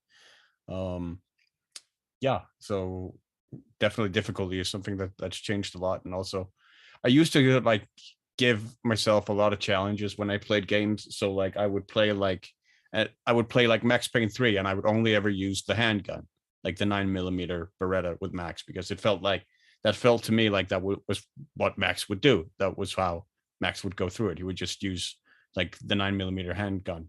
He wouldn't like run around with an assault rifle. That didn't feel like Max to me. So I would play like that, and I've sort of gone away from that a little bit as well. That makes sense. What about you, Reg? Anything that's changed over the years? In For genres sure. that you still play is what I mean. Yeah. For me, the difficulty is definitely going the opposite way. Like I used to play always on normal and refuse to drop down too easy. Like I rather quit a game and move on to the next one before like admitting defeat and going down too easy. While nowadays I really don't care. Like if I want to play the story of a game, like for example the whole Trail series, I play everything on easy. Yeah. Like I don't care about the game challenge at all. Especially in like turn-based and stuff, where I like, if it's all it's gonna make me do, like in Fire Emblem, like for example, making it the setting where people die permanently or super hard, all it's gonna make me do is reload a save and go back and try it again, where it's like, nah, fuck it, dude. Reg, in the old days, did you play on normal or play on hard? Normal. I said normal. Yeah. I know you did. I just wanted to correct it. Playing on hard. Yeah. No. Johnny? That and the other big thing, I guess, would be I used to have like the idea of a backlog that many people have. Like that I would sometime get actually to play the games that I skipped out on, and I completely dropped that concept. Do you sometimes just look through it and grab one though? No. Fuck all the old games. Enough. Johnny, what about yours? So if I've dropped a game and moved on to something else, the chance of me ever returning to it is very low. Makes sense.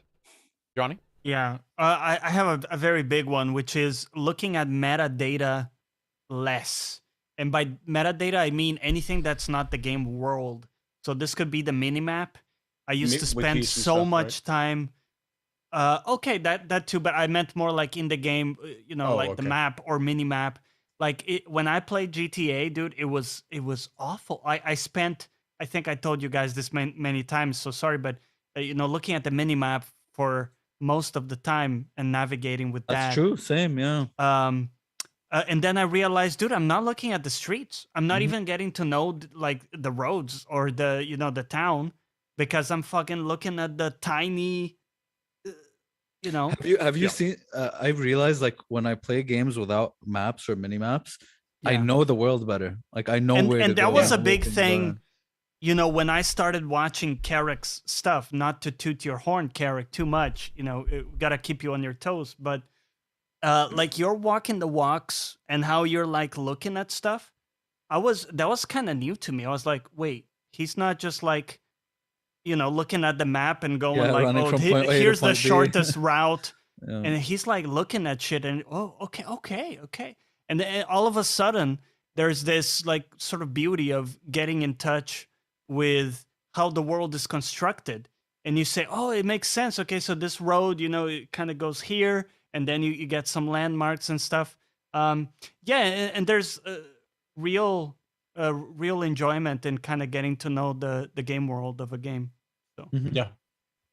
It is weird that like organic is weird now, but I mean, I know a lot of people like trophies and stuff. I think they're the bane of everything. But for me, the idea of walking through a level and organically playing it and being like, I don't like this. I don't like this quest. I'm just not, it's not for me. Yeah. And then having people be surprised and be like, dude, seriously, you're not playing that way? That is a task, bro. Games will never task me. If a game tasks me, fuck that game. It's being turned off. I don't want to be tasked by a game. I'm not tasked by books, and I love books. I read the book or I don't read the book. I like the book. I stopped giving a fuck, like in open world games, when you have all the like points you have to go to. I stopped giving a fuck. Unless they're fun. If they're fun, then they're points of interest. Then I they're can points go of there. Yeah, exactly. But I'm not like, I'm not stressing. You're not like, anymore. I remember talking to fucking Takedown prior to Valhalla. And he was like, I'm going down the list of locations. And first of all, I'm like, that's Scanning. Takedown. That's Takedown. Yeah. It won't last. But he does play, strangely enough, if you do track Takedown, he does play a lot of games to completion. He actually does. Yeah. But that way of playing made me sick to my stomach. Like it was like actually did. I was uncomfortable with the conversation because I was like, dude, that's not the game. That's Minesweeper, man. That's right. Like it is. It's Minesweeper. Go ahead. Chores, man. Yeah. I think I used to be very by the book. Okay, let's go to the city, collect all these quests, do the quests in order, boom, boom, boom, boom, boom, go back, turn in all the quests. What changed it for me a lot is Breath of the Wild. After that, I think I started, like, for example, I went back into Skyrim and I was like, you know what? I'm just gonna go in. I'm not gonna do shit. I'm just gonna pick a direction and just go and see what happens and just run into shit, run into like some stuff that could happen or quests or whatever. I think I really enjoy doing that way more. Like I'm more immersed when I'm not being guided what to do at every second. I like just having the freedom of, okay, I'm just gonna go and shit's gonna happen. It works really well in some games like Red Dead and Right. I mean, I think for me, I always gravitated toward that playstyle, and I think it's why I don't generally record a lot of Let's Plays and upload them, because I suspect it would be very boring for my part, because I don't sprint, I don't run very much. I often just walk from place to place slowly to take in just the scenery or whatever, and that can take. I stopped fast traveling, and I barely fast travel, so that means going from one place to another can take half an hour of just walking or moving through the territory or whatever. And I don't think that's necessarily very exciting to see as a spectator. But that is what invests me in the game, and that's what immerses me in the game and For sure. teaches me the game world and whatnot. Yeah. I started walking so much more in games that I get pissed off if a game doesn't have a walk. Dude, you and toggle or I rode anything. horses on the back. We did In the double. back We did on the double Rebel. horse. Oh, you had a moment. We You did. had a little moment. We had a moment, and I will and never forget that We moment. were either we're live. We were Wow. going, dude. We should record a podcast where it's just us in the cinematic view riding the horse and just Riding talking, the horse. just being like, Beautiful. "Sup, bro? What have you been doing?" Yes. McGee, $5 super chat. He says, "We need a true open world immersive sim. Cyberpunk Yes. had potential, but didn't come close." Great podcast, guys. Thank you. We've talked about this. I think Shadowrun is the Cyberpunk I need next. I don't know if that'll ever happen, or a Deus Ex open world. I do feel that they could do that, and that's actually what I want. I I want hope a Stalker full, 2 does well. or Stalker 2. Yeah. Yeah. Open world immersive sim Bannerlord comes close to being that, I think. Bannerlord. Mountain Blade 2. Ah. Oh, see, for some reason, man, I don't. I guess I get what you're saying, but like I'm I need to thinking play- I haven't- character Is driven, it out of early access yet? cool characters and Yeah, yeah. stuff. Yeah. Okay. It's been out for a while. But anyway, yeah, I cannot wait. I think so. I It might still be in early access, but it's been in development for a long time, and it's been a lot more fleshed out than when it launched. Nice. Yeah. Okay. I have it in my library. I was just waiting. But he's talking in particular about futuristic, so like Cyberpunk. I think Right. Shadowrun. I think Deus Ex could do it. I would like to see them do Deus Ex without I want to see Deus Ex with Jensen. I like him, but if they did an open world, get rid of Jensen, let you make your own guy, and have it be about all the politics, which Deus Ex Yeah. is filled with. If you guys play Mankind Divided, which I know not a lot of people love, but if you sort of track all the weird shit, like even their first preview video at the start of Mankind Divided is like 15 minutes. It's like what happened prior. You hit the button, you're like, oh my God. And they're There's just, a lot. is a lot. And I remember because Abzi and I were It's playing, very I Metal warned Gear him. I'm like, Solid. be prepared for one hell It's- of a name drop. It's just like, these guys did this and then fucking this happened. It's very Metal Gear. It's Yeah, very that Metal Gear. and that would be incredible. Cyberpunk could have been, guys. I think we're all Jones. I mean, I think open world Cyberpunk is the one place we haven't got. I think people want a Cyberpunk Skyrim in a way where you can, and I would. Dude, Shadowrun would have everything. Shadowrun, guys, you don't realize it would. Shadowrun is quite literally everything, and it actually makes sense. It's like the magic. superset of everything. Yeah. Like fantasy, Just- like fantasy. just- plus Yeah, sci-fi door, plus and they even cyberpunk. have a reason why like magic is there. Like it's fairly Oh. well. Okay. It's IP. They're on the sixth. They're on their sixth revision, which I don't sucks. know. but- I Yeah. love it. I love immersive It's just sims. too bad, like Just the barely tabletop get 'em. rule book is such a mess. Two people are talking. What? Yeah. Abzi and then whoever Sorry. else. Abzi, go ahead. Oh, I was just saying I love immersive sims, and we don't get a lot of them for some reason. We have like 5 or 7. I think or they're something. difficult. They're difficult right? for sure. They're They're difficult, but Arcane, yeah, Yeah, dude, Arcane. I mean, man, I played a little bit of their old game, Dark Dishonored? Messiah of Might and Magic. Oh yeah, Dark Messiah. Yeah. And the stuff you can do, like I know. topple people over and do all this shit, man. Fuck. I I love when, sorry, one more thing. I love when back in the day they found like one cool tech thing, like, oh, physics, like Half-Life. It's like, okay, we're gonna make a game Yes. with a lot of cool, like, Yes, that's so true. Where I miss where a that tech stuff. would happen and everybody was like, "Oh my God, we have to make a world about that." Who was Good. who was also talking? Was it Silver? It was Yeah. silver. What were you saying, Yeah, but Silver? I just made a single remark. What? Okay, but what was it? about, the core rule book for the 6th world of Shadowrun sadly being disappointing. Yeah, yeah. Again, this would be the video game, hopefully based Yeah, on that, but much easier to better. parse. Yeah, no, I agree. There was no, and what I recently just found out was they basically just made that for money. Like there was no real Right. desire or need for that. There's some issues with how they handle hacking and how long it takes. But what were you saying, Reg? I'm sorry. You remember? Yeah, that's the discussion before. That's older games used to do that a lot. Yeah.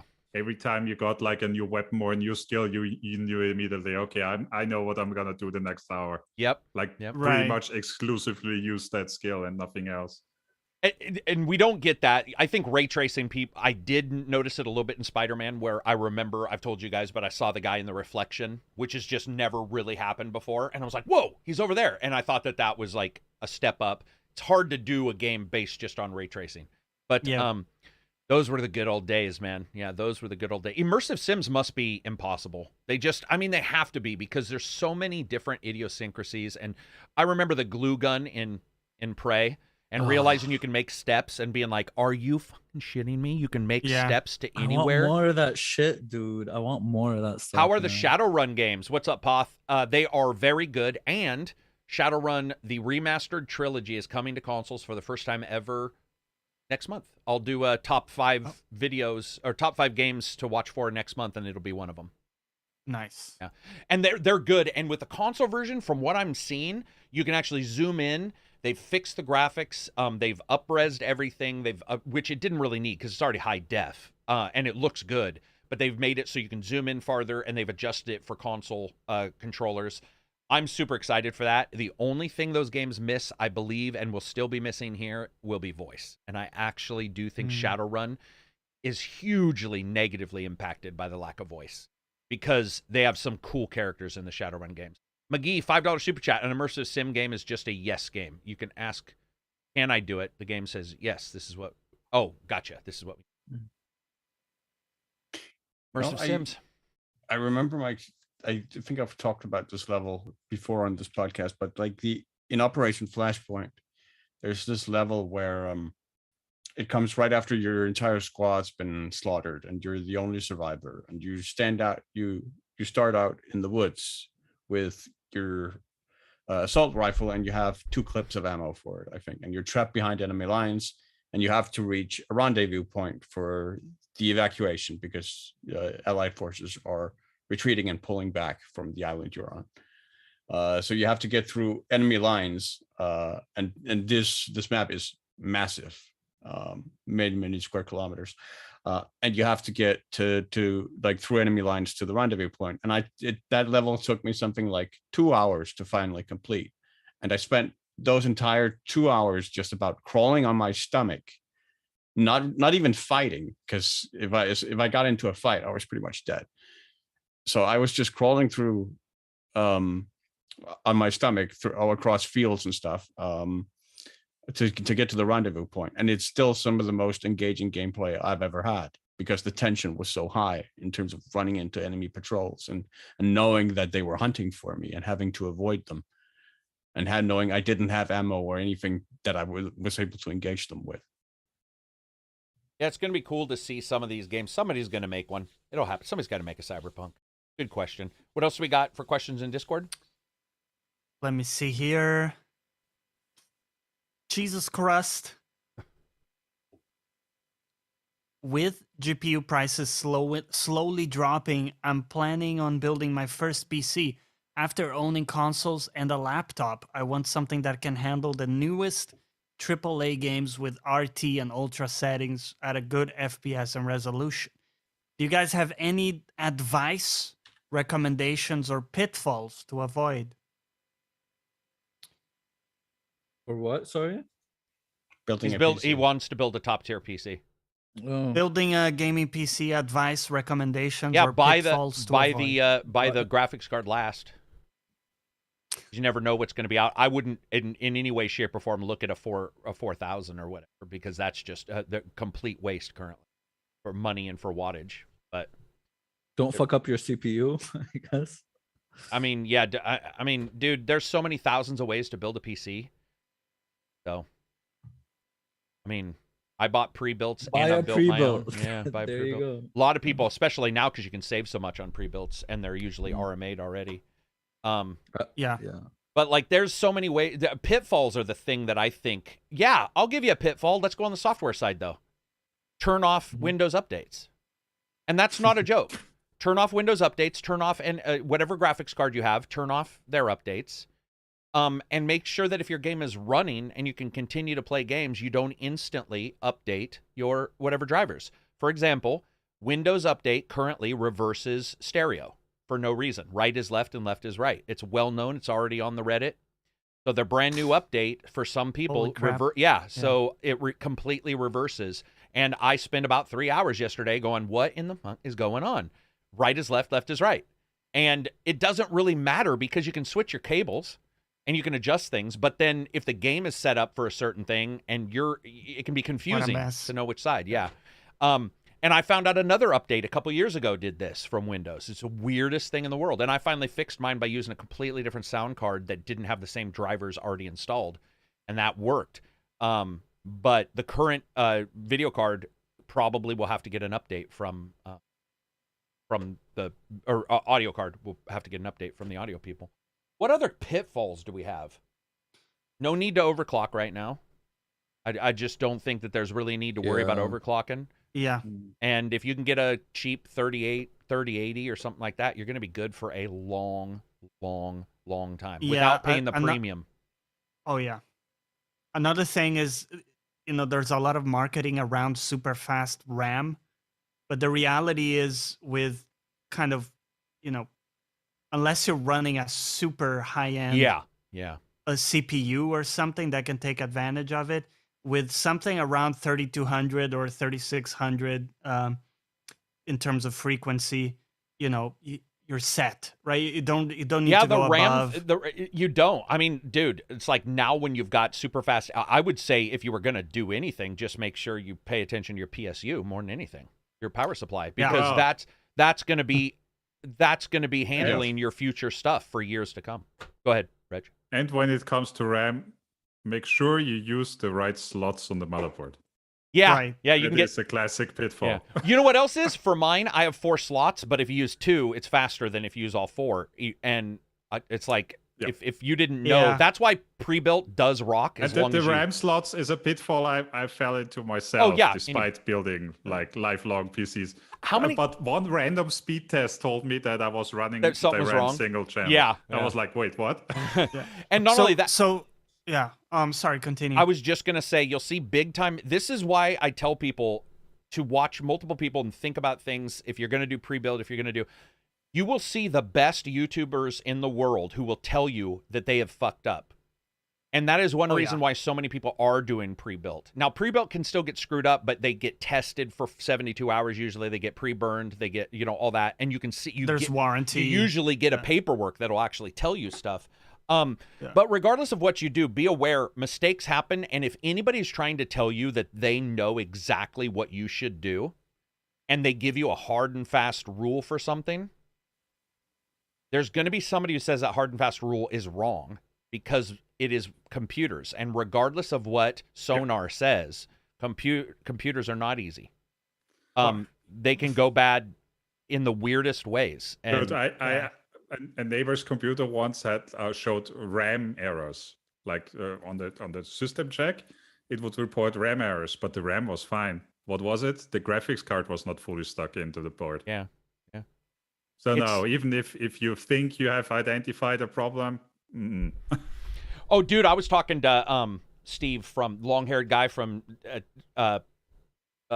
what is it? Gamers Nexus. I was talking to him. Nexus? Yeah, and we were laughing. We were just laughing about all the things that can go wrong in a PC build. This was a long time ago, but it's just like you can get so many. And he's got stuff wrong where he's like, "This is great. What? It's not working," and find out you just absolutely screwed something up, or you just didn't. You just didn't put 2 and 2 together, and it's difficult. Again, no one knows everything about this kind of stuff. It's just it's unfortunately some trial and error. So that's the way it is. So I don't think we gave him any real. And I think the easy answer is probably the pre-built, right? Pre-built. Well, that's one easy answer, but even with the pre-built, you have to make sure it's a good brand. You have to make sure, and run diagnostics. Like once you boot it up, even with a pre-build, run like a diagnostics tool and check like. The reference. Did you see the reference in chat about $5 super chat? I heard The Verge made a very good PC build video. That was a disaster. That's incredible.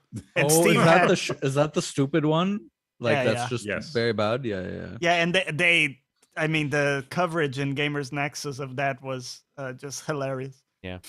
But test your shit, right? Like you can just test, see like, is your RAM in dual channel as you expected? Yeah. Is everything like temps wise and stuff looking okay? Yeah.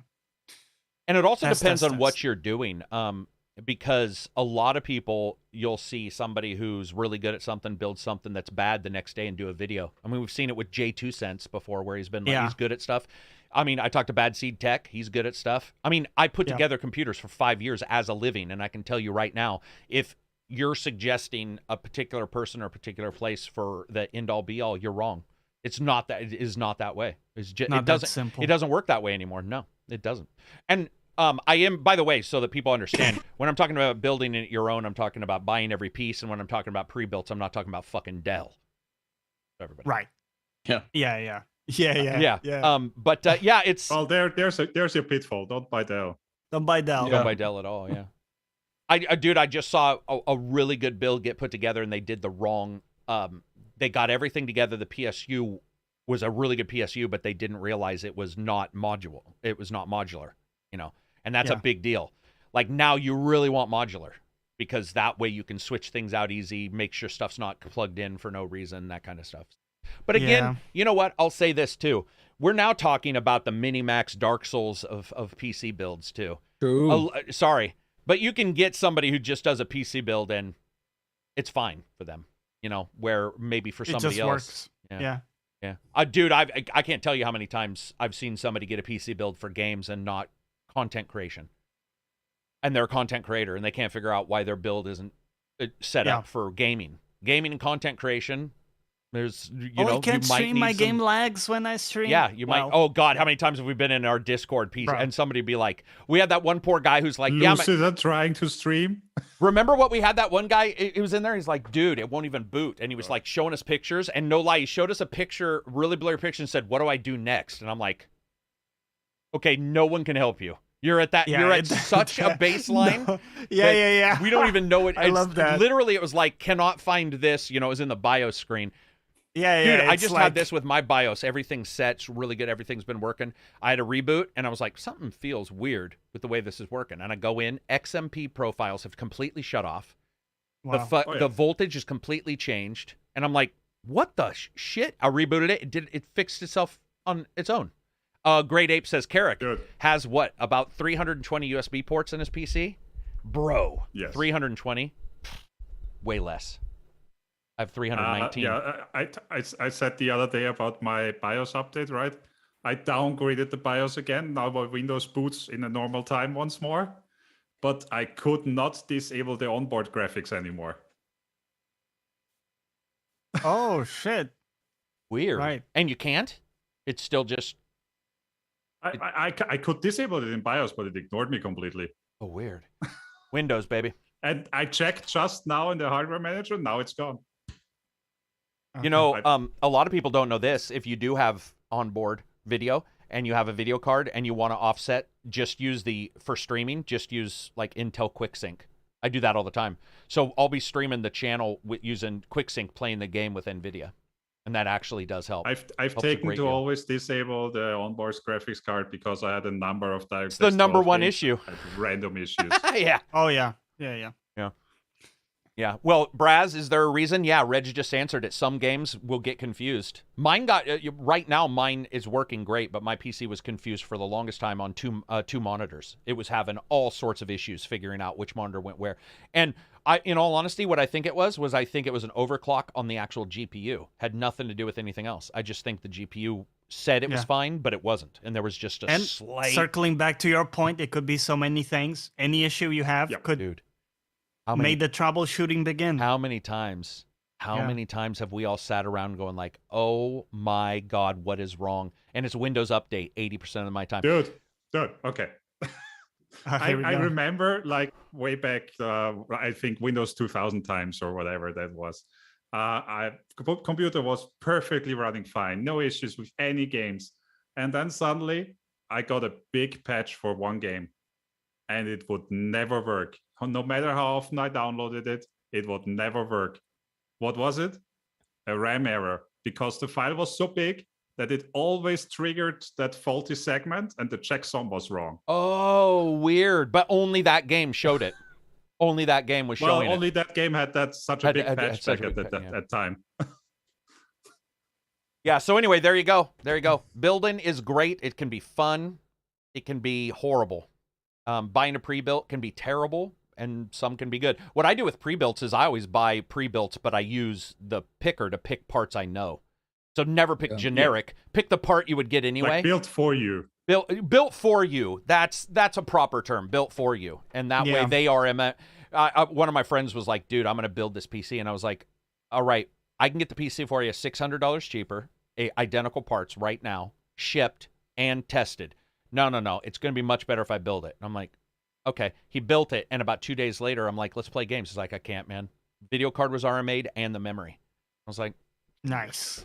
RMAs suck. We all get them. How many times? I bought a hard drive one time from Amazon that was shipped with one single bubble wrap and just the hard drive bouncing around in the box. And I was like, I got a GPU with the most trash fucking packaging, cooling. No, the thermal paste, and I actually had to redo your own thermal paste. And so I, voided the. Oh, I remember that warranty. one. It's like, dude, I think something's wrong with my GPU. It's so loud. It's always turning up. That's when he was with us in Discord. Okay, I do remember this one. Yes. And then I had to actually do it, and then that worked. But then my PC, I feel like right now my PC is like held together with like tape, and it's just like at any moment it can break. So Let me tell you this, as somebody who's a creator, so I have to use PCs for creation, streaming, and games, which is a disaster.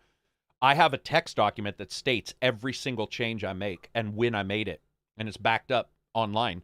So I can then go, and I have a calendar reminder, in fact, that tells me on next Saturday to check if that change I just made had fucked anything else up. And it's saved me multiple times. It's saved me multiple times where I'm like, something else is going on. And then be like, uh-oh, is it this change over here? Where some game is like, hey, man, you can't do this. You need to do that. Again, there's still fun to do. It's fun. It's fun. But you never quite know, right? I mean. Yep. How many gamers hours have you lost trying to solve PC problems? I mean. Too many. How many weeks? How many months?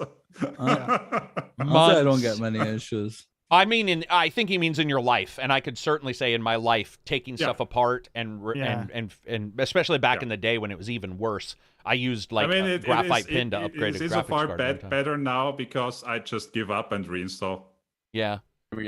So many LAN parties. Like I've given up the trying to debug for a whole day and figuring out the problem. It's just okay, you're gone. Thank you, Pete. Good record keeping, Karak. I do. I keep because I got to make sure shit works. And when we're doing 10 different things. Reg has Windows 11. You're being asked for your opinion. Yeah. On it's Windows 10 with a skin. Pretty much. Not a huge. And is that requirement thing still security requirement dongle thing still required? Yeah, that's all unchanged. Yeah. Okay.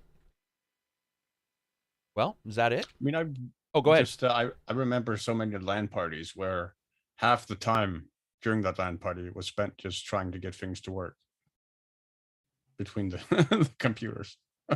Back in the day do you guys remember back in the day when they actually had a cable called a crossover cable to hook two computers up and they weren't the same as a normal LAN cable? Yes, I had those. Oh, and you'd get them messed up and you'd be like, nothing's working. And you find out somebody has a crossover cable instead of a LAN cable. Like we're working at the company, we were all sitting together like the interns in the room, and it was break time and we wanted to play Command & Conquer.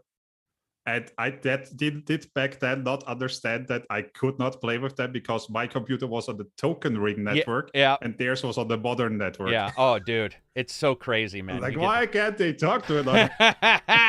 Good times, man. Good times. All right. Is that about it? I think we can wrap this one up. All right, Johnny, what are you streaming this weekend?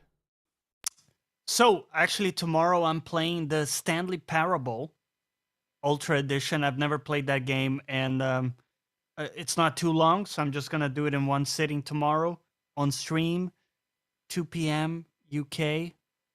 Johnny Plays Live, Twitch. Johnny Plays Live. Sexy Johnny Plays Live. He'll put on his sexy anime shirt for you. You going to do some cosplay tomorrow? I do not have a sexy anime shirt. I need to get Wear on that. just the beanie and nothing else. Hey, I have a question. If you had no shirt on, would you get kicked off of Twitch?